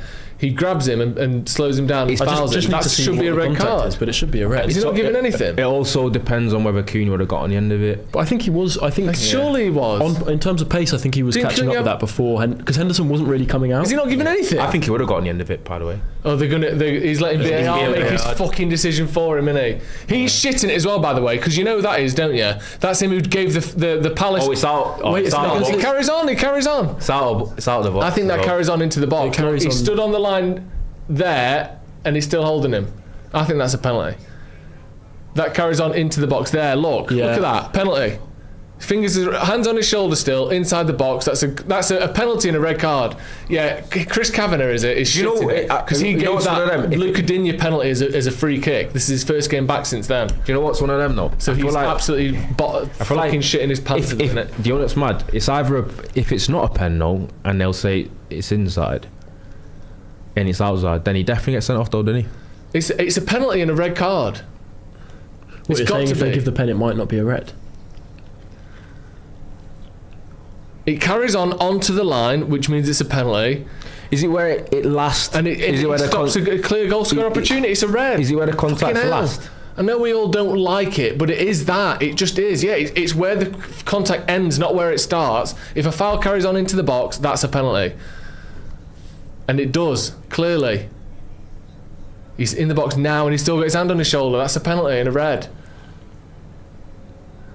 I think because he's give a pen note, it's got to be like... If they try and give that right on the edge of the box and say it's not a pen. Right, come on. He's going to check it, which means he's checking for a red. No, it means it's not. No, inside, outside the box, you don't go to the line for. This is just for a red, isn't it? We can't hear it. Because inside or outside of the box, he doesn't need to check. It's goal scoring opportunity that he's checking for. For a red? Yeah. I think so.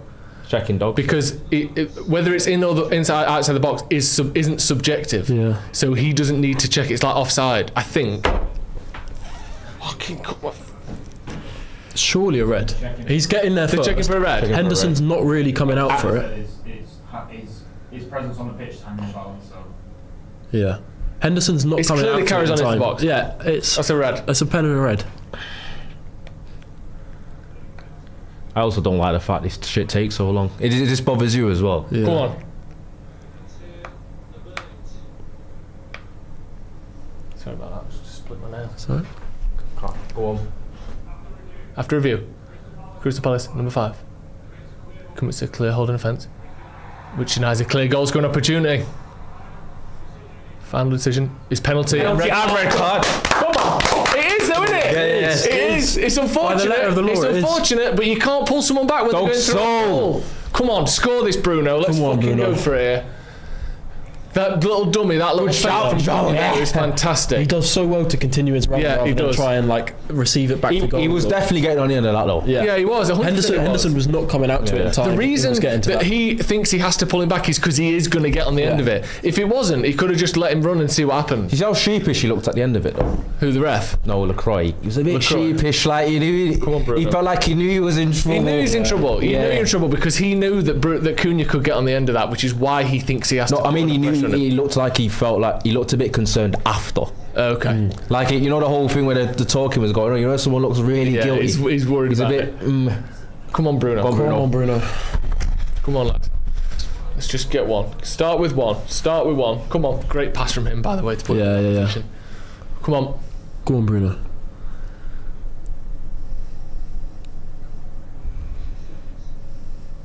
Yes!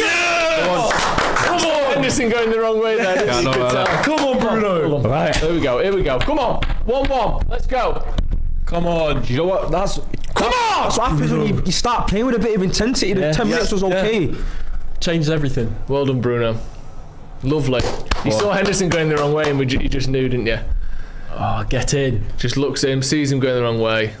Lovely penalty. Lovely. Rolls it along the ground. 1-1. Come on. 35, 40 minutes now. Let's go on and win it There's a now. long stoppage there. And it is. It's a shame. It's light and it's not the worst foul in the world, but letter of the law, it's a penalty and a red, isn't it? Because I feel extremely hard done by if it was against us, but it is by the letter of the law. Yeah. You got to give it. Unfortunately, you've got to, yeah. Well in, Bruno. Right, different ball game now, man. Yeah, Come on, lads. This is where I want to see United go 2-1, 3-1. Yeah. Who's that coming on? Gwesand. Kamada's still on a yellow, by the way. Surprised he's still on. Yeah. Kamada. Yeah, Kamado's on a tightrope. He's committed a couple of fouls since he got sent off as well. Since he got a yellow. Yeah. So Brennan Johnson's off. Strant Larsson's off. Yeah. Are they just going, what? Damage limitations, try and hold on to a draw? I don't think that really suits them very well, I think. See, the thing I would say is, as we said before, even though United were losing, from about the 35th minute onwards, we had been having Doing more of a much presence better. in I their think we box. deserve We've been to making be back in chances. it. Yeah, I agree.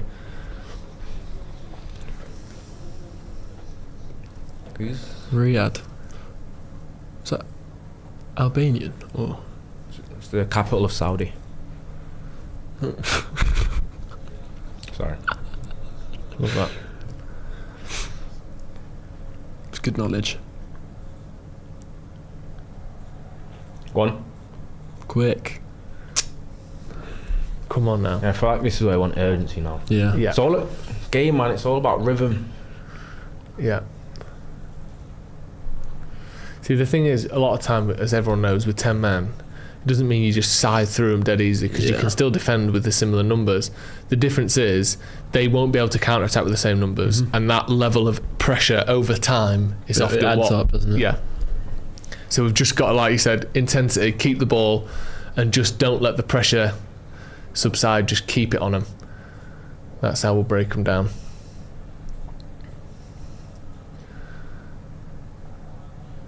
We've had a lot of red cards against us this season, haven't we? Go on. Sesko. I want tall. more. Lucky. That's what I like, you know. More of that. You know, I hold you with. He was torn there, Sesko, wasn't he? Yeah. Trying to He take didn't a know whether touch to or hit it finish or- first time, yeah. Caught in two minds. I think there's a goal in this for him, surely.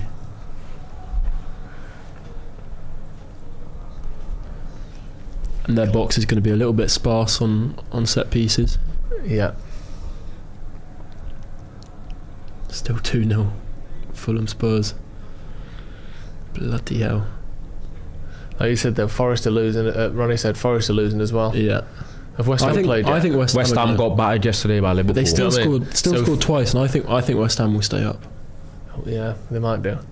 The Leeds so down far, there, this Leeds got weekend, beat. this weekend is a net neutral for Spurs, even if they lose, isn't it? Yeah. Unless obviously Forest end up getting Nice. lovely. Oh, Goal. bad touch. He wasn't expecting that, was he? That's a brilliant little Came touch a little from bit Bruno. quickly.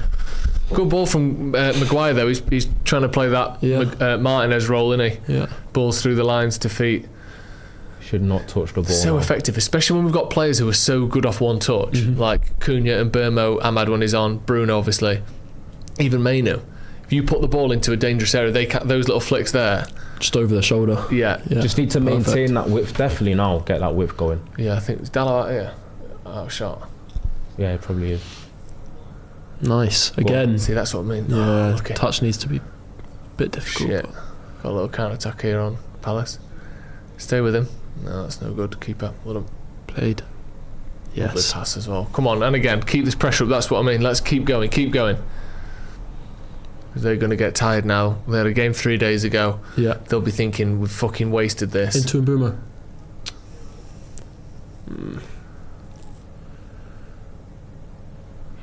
Come on. Ooh, They almost stretchy. waited to the point and Mbeumo wasn't expecting Yeah. it anymore and then played it. Nice. Oh, it's a bit sloppy. It is a bit. See, it's a bit. That's why it's a bit congested. That's exactly the Played. pass we wanted. Come there. on. Yes. Oh, cross. Oh. Good defending. Yeah, he almost messed it up though, didn't he? Well, no. Hey. No! There's hell that. What's that a foul for? Standing still. That is absolute shit. Oh, That is piss off. insane. That is. That is That is. because he's not even going for the ball either. Never Neither of them are. That's never fucking ridiculous. So stupid. You stand your ground and don't get fucking flattened, and you give a foul Never away. getting the ball. Centre halves do that all the That's time. absolutely standard. That's ridiculous. That just he knows he's not even trying to get the ball. Anyway, I hate stuff like you just think. What are you even watching if you think that's a foul? It is Chris Kavanagh, isn't it? Yeah, and he is the one from the Palace game, isn't he? Is that right? I think. He was the one that the Villa game. Sorry, do you know last week where he didn't give the yeah, that was it. Will not officiate the next round of Premier League fixtures. So this is the first weekend he's back. After making the mistake. Yeah, after getting. Come on, lad. All right, chill out. Saar with a decent strike. Well caught. Say Zaha. But you said Zaha. Wilfried then. Oh, Zaha. shit. Throwback. It was Saar, wasn't it? Yeah. I think so. Oh, what a ball. Slime Spread ball. out to the left. See, keep. Let's do something here. Hit it. Go on. Shoot. Bruno. Oh. Deflection. Henderson went down in slow motion there. I think it was deflected because he. I'm Oh, alright, right, thank you. Yes, please. Thank you.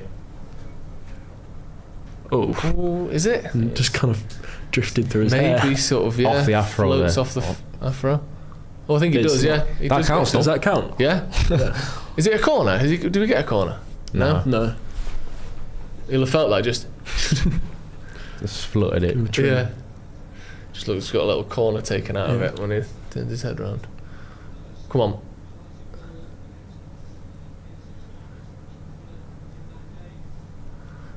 Well done, good touch. Does well. That's it. That's good,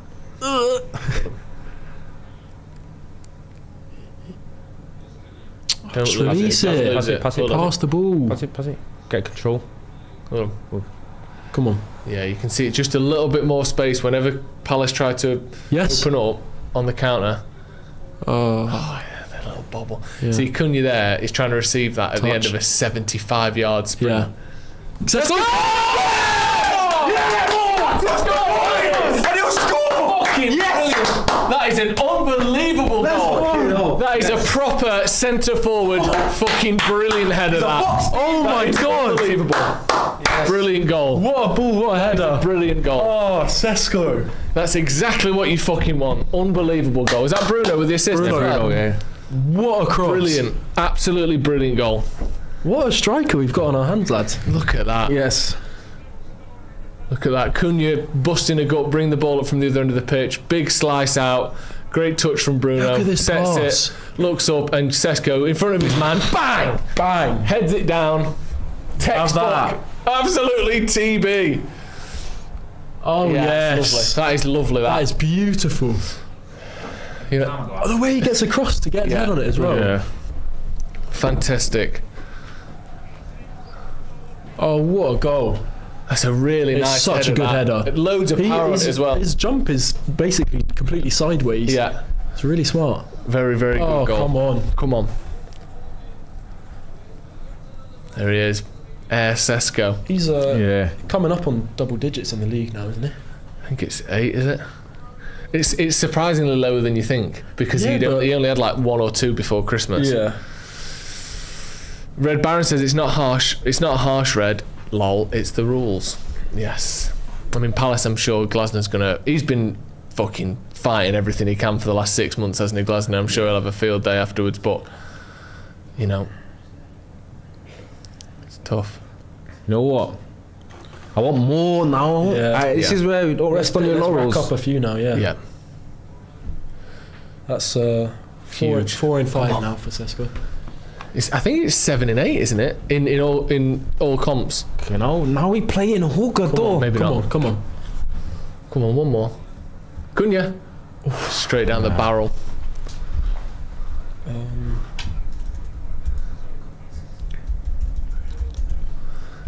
Yeah. This is where I want 3, 4. Yeah. Will Hughes Making about a to come on. He's just turned 19, Will Hughes. Did you know that? Really? Yeah. That's how young he was when he made his debut all those years ago. Oh no, it's number 3 for Spurs. Tottenham. Oh no, sorry. Yeah. Tottenham have pulled Who's one that? back. Richarlison? Header at the Richarlison. back. Yeah. Isn't Richarlison one of those people that like And then he's you fighting don't- Calvin you Bassett. don't want- Jesus Christ. Who's going to win that? Richarlison's the sort of player that no club wants to admit is good enough for him. But Yeah. but He's probably He actually just about is, yeah. good enough. Richarlison is nowhere near as bad as people make. no, Adam he's not. Wilson. He's okay. I think he's okay as well. Yeah, You know, there's a lot of Premier League players that if you're not like, especially if you've played for decent clubs, if you're not like click or exceptional, you're quite inconsistent. Everyone just says, "Oh, he's shit." Yeah. Well, Yeah. Whereas Richarlison, every year he's getting you 10 goals, and people think he's. but he's also the type of player I don't really like playing against. You know, when my team's playing against him, No. I don't think there's many centre halves that go off the pitch and like playing against players like him No. up front. It's a bit nasty, a bit physical. Yeah, it's like a little. Go on. Oh, that's a fun. Oh. Getting booked then as well. Come on. Come on. Let's get another one for Seski. Oh my god, I thought that was going to find its way through. That was Oh, almost right. iron needle stuff, isn't it? See, we've just. It's amazing, isn't it? This the how the mindset shifts, Yeah. and all of a sudden United look. I know we've got an extra man, Everything changes. but we look faster. Our touch is better. The dribbling looks better, and Palace just those couple of subs and the red card. They just look so flat now, don't they? Let's get, like you said, Ronnie. Let's get another one, Yeah. so we don't have to. Because there'll be still a moment where if they get anything in the last 20 minutes, it's going to be scary again. Lovely. Nice. Yeah. Come on.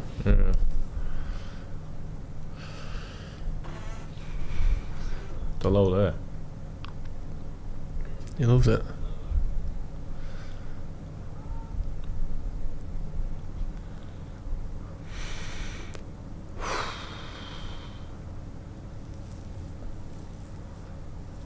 Just keep it. Don't get bored of the ball. Yes. Don't get bored of keeping the ball, lads. But also, don't make it so like the third one. Goal. You mean goal difference could matter? Just looking at Yeah. that. So at the moment, I don't know if this is updated or not. It looks like it probably will have done because the score's on Yeah, the screen. 51 is, yeah. So United's got 50 goals for, 38 against, a goal difference of 12. So other than Chelsea, who's got a goal difference of 17, all the teams below us have got a worse goal difference than we have. and Arsenal and City are sort of 20 plus better off than us, so we're not catching them. But we could, for the top 4 race, goal difference could definitely play into it. And at the moment we're in a decent spot.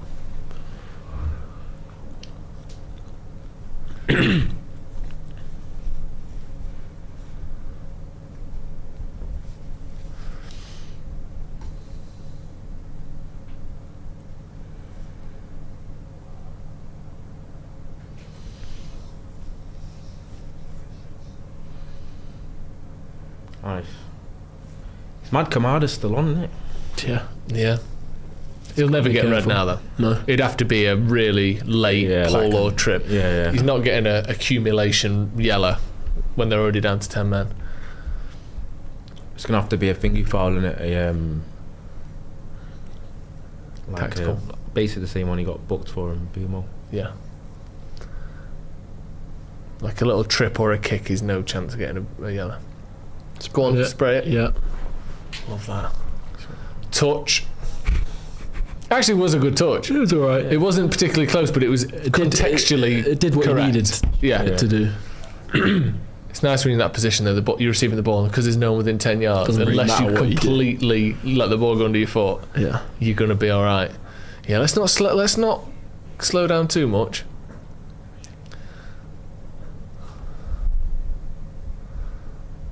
I don't want us to get ponderous. All it takes is one set piece and one kind of, even with 10 men, you know, they can, with a third goal, make it comfortable. Yep.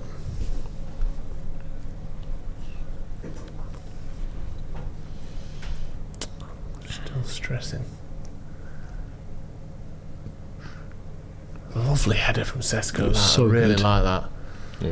And the whip on the ball from Yeah, Bruno brilliant. as well. It's just Thing is, like, he's behind his man there, Sesko. So Yeah. just, they know, like, little things where you like, obviously reading the ball is one important thing, seeing where it's going to go, but just the athleticism to just push off like that and be able to guide the ball as you're moving Cunha. through the air. go on. I was going to say, he's going for another one there. Whip it in.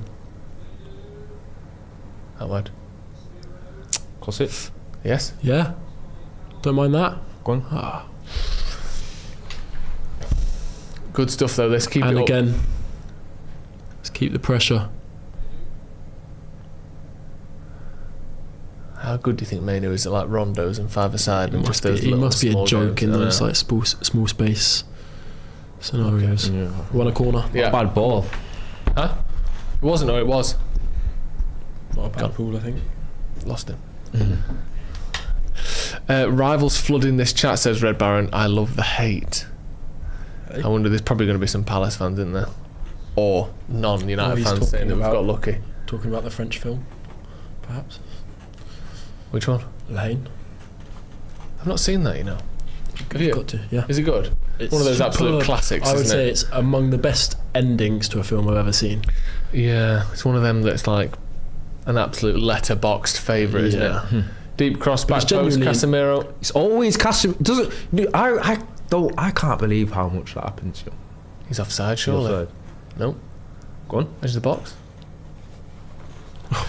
Oh my god. Who's that, Casemiro? Casemiro. Fucking hell. Free volley at the back post there. Is it I just was straight at the sure. keeper? A little clip. And Henderson's that's just what it is, decided he's yeah. going for that one. He's got it. I'm not sure about that attempt. Oh, fucking hell. Oh, if You he know sends what? that anywhere, but He does the right It is a thing. good save, He just but- decides, I'm going to get a clean contact and get it towards goal. He doesn't try and absolutely knock the shit out of it, Yeah. which is most of the time all you can do. But you just got to hope it doesn't hit the keeper, haven't you? He did catch it decent. That. Yeah. He's focusing on a good contact. Ahmad coming on now. Who do you Sesko. come? Sesko. Is it? Oh, that's a bit frustrating for me. Good stuff. Well done. Yeah, really well played. Benji. You think you could get another? Yeah, I think he looks up for getting another one or two here, but It's a fucking yes. It's proper. That's a proper. It's a proper goal. That it's a proper striker's goal. That's a really good goal. he's well worth Drogba, worth the Benjis. Number 9 looking striker. That. He's going to be such a good player. He's only 22. I think still, he's you know. just got it. I think he's very good.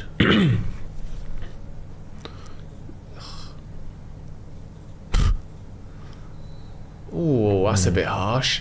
Is that a foul?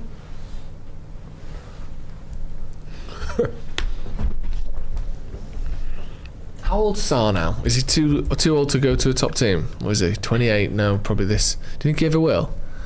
Or do you think Probably this could is sort of do. his level? Sort of 10 goals, 11 goals a season, all comps. What's Sesko on now in the league? 8 or 9? Let's have a look. Don't know if it'll have updated. So 8. 8 If isn't it hasn't, it's 8, yeah. I think Try and get 10. 10 goals by the end of the season. I think you can call it a good first season. Yeah.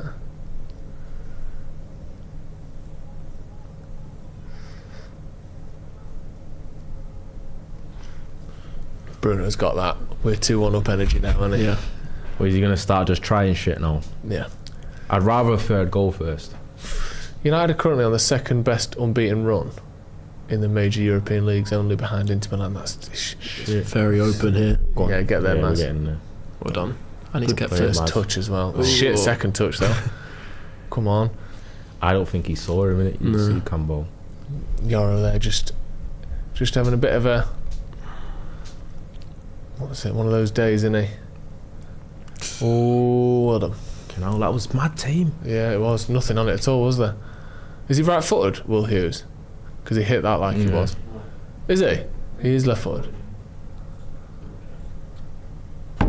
It's a poor strike. Yeah, Yoro just looked a little bit lightweight today, hasn't he? Yeah. I thought he looked really good in the last game. Thank you. Alright, don't let him do anything. Right, now. Let's go. Ooh. Oh, he's on as well there in Burma. Yeah. Yeah. Look at Bruno, fucking hell. Just doesn't stop. He shouldn't really get out though with the man. We're not really pushing up though, are Yeah. we? We're sort of in the middle here. Mid-block. Yeah, you can tell we're not. We've got quite a high defensive line. We're just going to let him run through our whole team. Oh, seemingly. Right, let's keep the ball. Keep the ball. We don't need to do anything silly. Let's just keep it and build forward if we can. You've taken to your phone stand pretty well. Yeah, Might need to I be a think it's. permanent I think addition. it's proper. Looks more professional. It's good. It does. It adds a level of I think everyone should have one. Yeah. Do you know what? Sometimes it's better where instead of trying to hide something so you look like you're not doing it, if you just say, I'm doing this and I'm going to actually make a little bit of, you know, a bit of a ceremony about the fact that you're using the phone, it looks like it's on purpose. Yeah. So, but what about the McCullough way though, What's that? where he doesn't hide it, but he's just like that. Yeah, that's the worst of all That's- worlds. So is that, That's the worst. What, he's of all making a worlds. ceremony though. No, but this is, you're making it a feature rather than a sort of a downside. But the feet up. Yeah, feet on Like the desk, McCullough does. phone looking back, playing YouTube shorts out loud. Is that what he does? No. Oh, you don't want to get caught saying that he does. Of course he doesn't. No, he actually doesn't. I think we should all have Do that, would iPads. it? Yeah. Yeah. Say that again. I think we should all have big, like iPads on big stands I in think we front should of our have faces. Apple VR headsets. on. Yeah. Very, very clearly watching. If United Interstellar. if United go on a league title run and deep Champions League run, I reckon Joe might buy that What? VR headset. VR and headset. iPads for everyone. Yeah. Could probably afford If it. they're any like. good. Do you reckon United league run? We could have. It's affordable though. I'm not buying you. If United win the league, I'm not buying you an Apple headset. Why not? Because there's no correlation or benefit to us at all for Boring. those two things. Oh, go on. my I'm mad. Swingy! Oh, it's a good not effort. enough. Not enough, but Not enough juice. Almost there, wasn't it? But you just didn't get round it enough. That's why you want Anthony. yeah. You know what I mean? That's the one where you want situation you want Anthony in. It actually is, to be fair, though. Just get a deflection, that. It's a good save if it does. Or That's perhaps Anthony's calling. that is, Yeah, that it is is. exactly That's what all he's got. built for. But he has got it a bit, sometimes, occasionally. Sometimes. He's about 4 metres off the ground there, Sesko. I know. Silly. Those little jumps. Just in his celebration. The camera angle is always like below him, making it look like he's flying.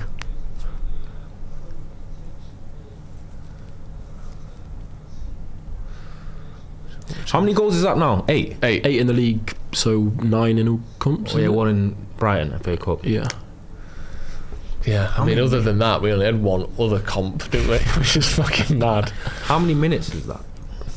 Yeah, his minutes per goal is really, really good now. You say minutes or winners? A lot of winners too. Yeah. Fulham This could one. be another one.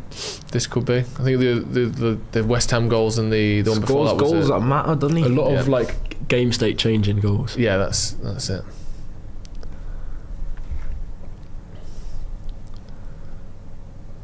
Club of, oh right. Well, that is a stat that has never been used. No, in I the think history that's of such an football. obscure stat. So that's Oh, that's poor. they've just brought a stat up on Sky That was that said club appearances this season, For the starting and 11 of basically both tallied sides. every Yes. every appearance that everyone in the starting 11 has made for their clubs this season, as a way to accentuate the fact that Palace have played more games than Could've us. just said But instead United of have played saying less Palace games. have played 40, we've played 30, they've gone, no, we can make the difference in numbers be 150 if we add up every individual appearance made by everyone playing for both I think teams. it was a That very- is crazy, that. Is it a very I'm bored? No, it's let's find a reason why we can diminish this win by United. That's what I think it is. Because if it's the other way around, no one is ever going, and they've done it after a game off a game in midweek as well. Whereas when we beat someone who's played in midweek, it's like they were tired. Yeah. Is that why the player got sent off? Go on, Cunha. That's it. Oh, he's tried to pass. But it like out. the little reverse was on there. Yeah. What, pass or To shot? Boomer. Yeah. No, Boomo. Ronnie's addiction to Twitter is worrying me. That's a super chat from Red Baron. You do like Twitter, don't you? Yeah, Twitter's good. It's where I got. It's where I get a lot of my information in terms of news. Yeah. Do you reckon I should do a Partners? 1 week detox, logged out? I don't think you can. I don't think you've got it Do in you you. think you could? Yeah, I could. I haven't got an It's addicted like personality. Smokers who say, I can quit, I can stop when I want. just don't want to. Do you know he who said that super chat probably he follows me then? Oh shit! Bit of a moment here for Palace. Oh, luckily that's a shocking touch. That's so bad. But those situations just remind us that this Yeah, is exactly. only one goal in this. I've been saying I want Yeah. the third goal. Yeah, 100%. It's not Because if this were comfortable. to end 2-2 now, it'd feel like a fucking nightmare. Yeah. Especially when you got Newcastle away midweek as well, which is going to be really, really difficult to get anything out of. Because they've lost 3 in a row at home for the first time in like 10 years. Yeah, it's not going to So be a they're going to fourth be right very up for easily. it. That's not great, but I'll take it. Is Neville hiding under his bed? Not sure. Red Pill Ronnie, they're calling you now. Luke Hutchie in the comments. red pill. Yeah. That's not Viagra, that's blue pill. Red pill's what you know what that is, don't you? Matrix. You've seen the Matrix. Have you seen the Matrix? Yeah, but it's also like a bit of a jargon term. It's a cultural jargon about like believing the kind of non-mainstream, Systems. anti-establishment mindset that comes Yeah. with the older social media heads. Free kick to Palace on the right hand side, level with the edge of the centre circle. Let's win this. Got some good headers of the ball on the pitch. Not that we'll need it, they played it short. That was good. Through the middle. It's good pitch geography there. Thank you. Sliced and diced. I thought the way that went, I almost thought it took a deflection. Yeah. He doesn't. He knows it didn't though. Who we got? Aiden Heaven and Joshua Xerxes. Yeah. Is that Aiden Heaven in midfield then? No, we don't know who's come off yet. Because do we? Carrick doesn't make a lot of defensive. It'll be Boomer or Cunha off, no? We might go to 5 at the back. I don't think so. I wonder if I'd hope we don't. I wonder now. if Carrick's going Against for 10 men. a bit more of a kill shot. 5. It's a lot of height to bring on. Casemiro, isn't it? Oh no, No. Maguire. It is Maguire. Casemiro. Maguire's like pinching his nose as though. Is he like his eyes are hurting, or he's dizzy, or he's not feeling well, or something? Or maybe that's just a coincidence. There's a bug going around. It looks like he's. Yeah. He's acting unusually though, isn't he, Maguire? Yeah, he looks a little. Oh, it's Mbumo and Maguire. I think it looks like he's like poorly or something. He might just have fucking contact lenses that are rich and we don't know, do we? But Maguire's like walking off like this and sort of pulling his shirt up over his eyes and holding his face. Don't know if he's a bit dizzy or... don't know. Weird. Odd one. Yeah. But anyway. I mean, Luke Shaw looked kind of the same when he was down. He did. As well. Yeah. Maybe there's been a dodgy batch of contact fluid. Yeah. The Boots' own contact lens fluid has been recalled. They're all just using tap water instead. Yeah. Luke Shaw using a very, very thin Bovril. Marmite. Yes. A gravy-based eye solution. Go on then, Zirk. Oh, Dallo, you've ruined the clip! That's so annoying. That was two fantastic touches from Xerxes there to bring the ball down. Oh, so annoying. So sad. Clip. That clip is getting cut just before the touch from Dallo, isn't it? But then people say, why is it cut off? You're like, that wasn't Xerxes' fault. No, it wasn't. That was good. That was fantastic from Xerxes. Go on then. Yeah, I'm glad he's not gone to 5 at the back, because against 10 men, I think that's a fearful mindset rather than I don't think he's. Is this not one of them? Is this? We did do 5 at the back the other game though. For who was that against? And we held on, I think. Come on, man. Do you think this is United's future centre back partnership? One day, heaven and Euro. Euro in heaven, yeah. Heaven and hell. You're in heaven. You're in heaven. It's pretty good. It's nice. It's not far off, is it? Yeah. You're in heaven. I get that tattooed on my inner thighs. Oh dear. Well done, Bruno. Yeah, thighs. We're enjoying this. Look at that first pass of the game. Strong. Open the body up, little clip. Ahmad doesn't get bodied like you think he's gonna, does he? Never does. It's annoying that because Casemiro's out of the game now. Luckily, so is that pass.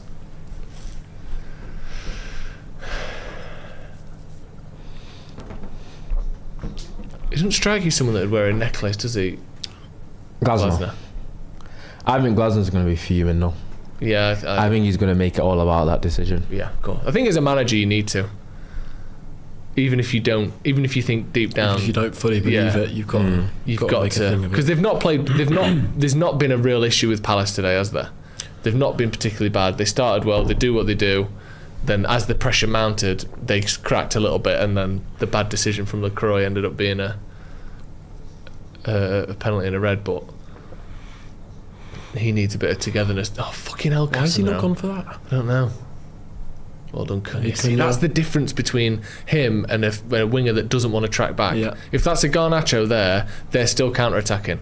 Cunha gets in there and wins the ball back. Don't lose it now. To keep hold of it though. Dick. That's okay. Come on, lads. We need to stop tackling our own players. Well done, Mazraoui. There we go. Go on, good pass. Go out. Xerxes or Ahmad? Oh, it's a bit heavy. No, you players. Kobe. He wants someone there to lay it off to, doesn't he, Bruno? He wants Sesko in the box. Yeah. Maybe Ahmad a goal. Be nice, wouldn't it? Slide tackle. Yeah, you knew he was going for his big long block there, didn't you? World's slowest slide tackle. Go on, Euro. I'll take that. Hey. I'll take a foul there, you know. I was heaven, by the way. It's heaven, sorry. You're in heaven. Well done. Worth a foul. Because he just had the overlapper, didn't he? Yeah. It's a little bit light. I was anyway. going to say it's only just. It's tapped his arm. Because Sarr decides I've been fouled. He just stops and pulls up, but it is just a bit of a. To be fair, we've just got a red card and a penalty for something similar, so yeah, can't be too good. I don't want a set piece. No, fuck this. Sucker punch. Nope. Come on. No thanks. You said 2-1, didn't you? Yes. I actually forgot that. Well done. Well done. I was concerned he let that go. Me too, for a second. I thought anytime you're letting the ball go and it's bouncing behind you, that is a risky one. Glasner is like, He's not even watched the game for the last 45 minutes, has he? He's just fucking off his tits. How much added on? Just arguing with his team. It can only be, well, like 6, 7? 6, 7? It's very tennis player coded, that. Wait a second. I'm glad neither of us did that though. It's 8. It's It's only 8. bloody 8. Glasner doing this 7, a lot. 8, 9. Glasner hitting this. Okay, now got the TNs on as well. Yeah. Got to. Yeah. I feel as though that we've got another counter-attack in us here. Yeah, one more. Because Palace are just starting to get a smell of like, we're going to push for that last time. There's got to be gaps. They're pushing 4 or 5 men into this press here. There's got to be open spaces behind them.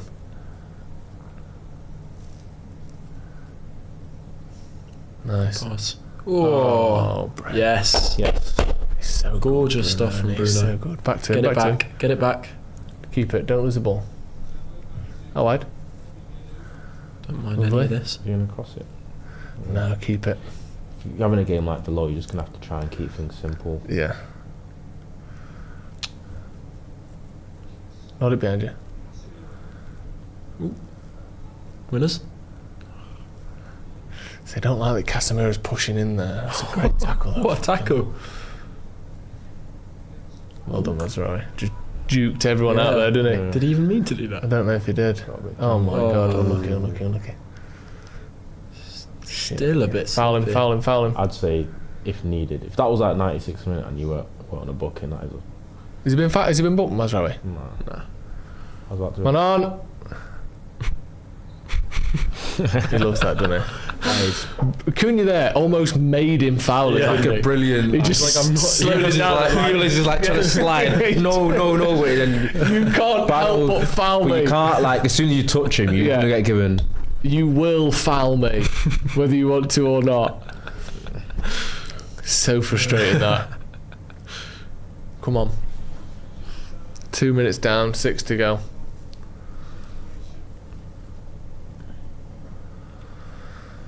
Nice. Oh, don't do that. Don't do that. Well done. Go on, get there. I was No, but no, confused is why. it? No, but he almost He is. was like jogging towards it. Yeah. Yeah, turn and run. Oh, look at that. Time. Oh yeah. Come You on. don't need to tell him with a touch like that, do you? Yes.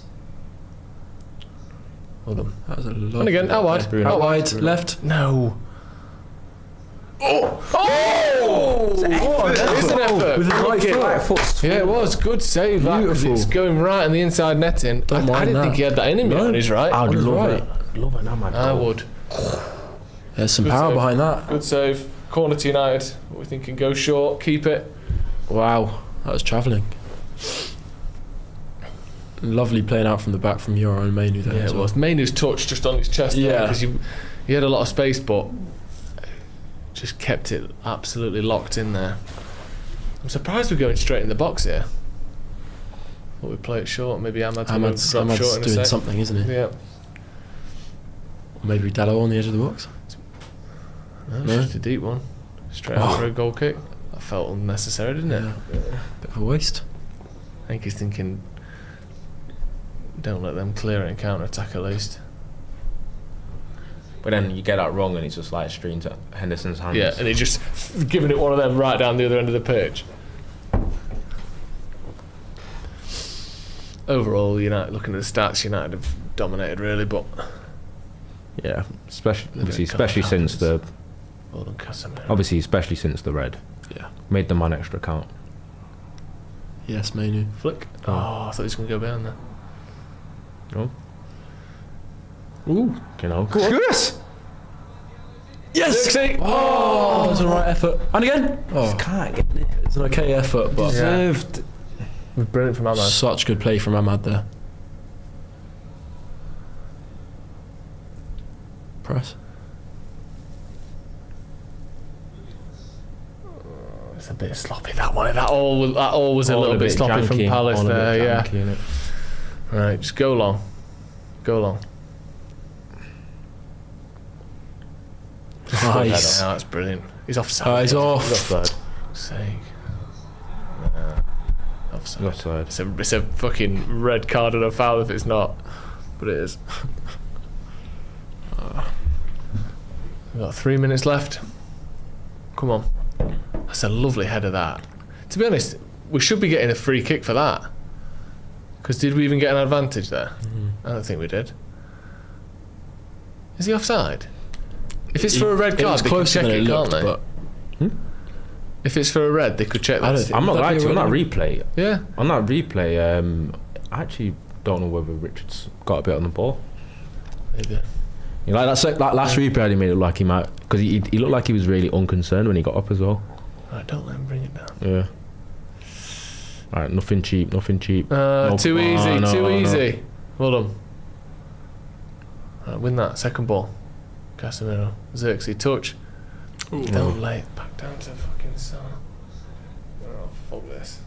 Stay with him, Bruno. Stay with him. Yep, out wide. Well done. Bruno on the overlap. Well done. Not Not go. Inside. Yes, please. Right, Ahmad. Or just hit it. Ahmad. Have a go. Ooh. Back to Bruno. One Ahmad goal. Xerxes. He's the way he strikes the ball is just. Hit it! Mainu. Oh. Is it a free kick? Pen? Corner? No. Just saying everything. Pen and a red? The way Xerxes strikes the ball is so like loose. You just know he's not gonna whack it. No. His legs always like barely looks like it's tense. Like he like it's inside 18-yard box, but you don't know whether it's actually going to get to the goal. Yeah. So ball striking. If he could put his foot through a ball, he'd be a lovely striker. It's not actually a very universal trait, man. No, it's hard. Like, it does being a shooter. Huh? It does surprise me how tame a lot of the efforts from like Premier League level footballers are. Well, like you said, like Ron said, it's a weird thing that it's sort of almost natural, isn't it? Like some players just hit the ball a lot harder than others. Yeah. Like certain, like or more consistently. Yeah. They got a sort of. Well, obviously, there's a lot more to like football in it than ball striking. Obviously, for me, attackers, but for example, you said you're good at ball striking. You guys played for PSG and United, but like if you give you 10 balls each, touch and shoot, you might look more competent than exactly. But he's a Premier League footballer. Yeah. Professional footballer. Yeah, but I could be all the 99 other things. Huh? No, I reckon I'd be better than him at most of them. Shut up. It's just that knee injury. Is it that you haven't had yet? But it's on the way. You're gonna have it, and it's gonna stop you being. It's been preventative, yeah. It's been in the post, hasn't it? Hold on. I'm still hoping to play at the World Cup, but. Oh, come on, Josh. No! Oh no! Don't like this at all. No, we got more than enough. Yeah, he's getting. We've crowded him well. Yes. That was some. That was a great pass. Shit! I can't believe how good that pass was. Get it out. Yeah. Come on, ref. Yes, blow it, yes. Yes! Come on! Brilliant. Fantastic.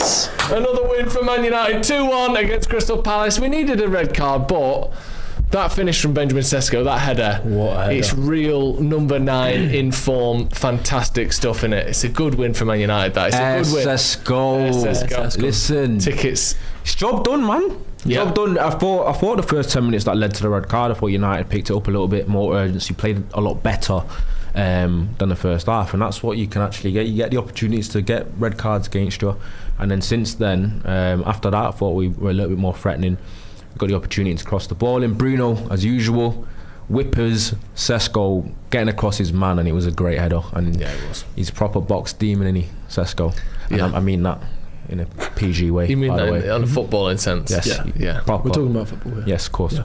Finn, quick thoughts before we'll obviously be back for the full post-match review shortly. I'm sure there's plenty to criticise if you want to get into the nitty-gritty about the performance, but I'm just so happy that we've got the 3 points again, continued what is now a really, really fantastic run, and I don't think I can be too upset about that. Sesko is showing me week on week that he is going to be a top level striker. Did exactly what you'd want from him there, popping up in the box where he's so dominant.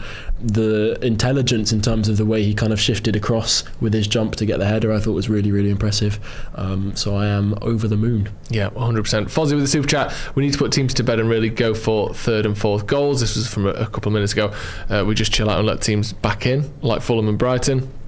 And Scraggy with a little tune he's put together here, or she. Scraggis. To the tune of Heaven by DJ Sammy. There we go. Baby, you're all that I need. We're winning the Premier League. Lomans-Dello and Dorgu, you're oh heaven. There you go. See what I mean? Look at this. Do you see what I mean by a relegation fight? Yeah. When you lose, it very rarely gets punished because everyone else is poor as well. Yeah. We've got a shot at the bottom half of the Premier League table. All of the bottom 8 have lost this week, except Wolves, who won. So that's what I mean. So like when you're down there, it's like, oh shit, I've lost when I'm in a relegation scrap. And then more often than not, what happens is the people that are just as bad as you lose as well. Yeah. So and conversely, almost all of the top half winning this week, except Aston Villa, who lost, allowing Manchester United to go into third, and that's where we're going to wrap 10 points up. off top. Stay where you are. We'll automatically take you to the post-match review. We're going to go through everything we've just seen today from Man United. Look ahead as well a little bit to the Arsenal and Chelsea game, the permutations that could help Manchester United there as well. But that's going to be all from us. Thank you, Ronnie. Thank you, Finn. Thank you for joining us at home. Another win for Michael Carrick's Man United. 6 out of 7. 11 games unbeaten in the Premier League. 2-1 to Manchester United. Up to third place. Just nice things flowing out the mouth at the moment. Another win for Manchester United. Thank you very much for joining us. Stay where you are. We'll be back very shortly, and we'll see you in a bit.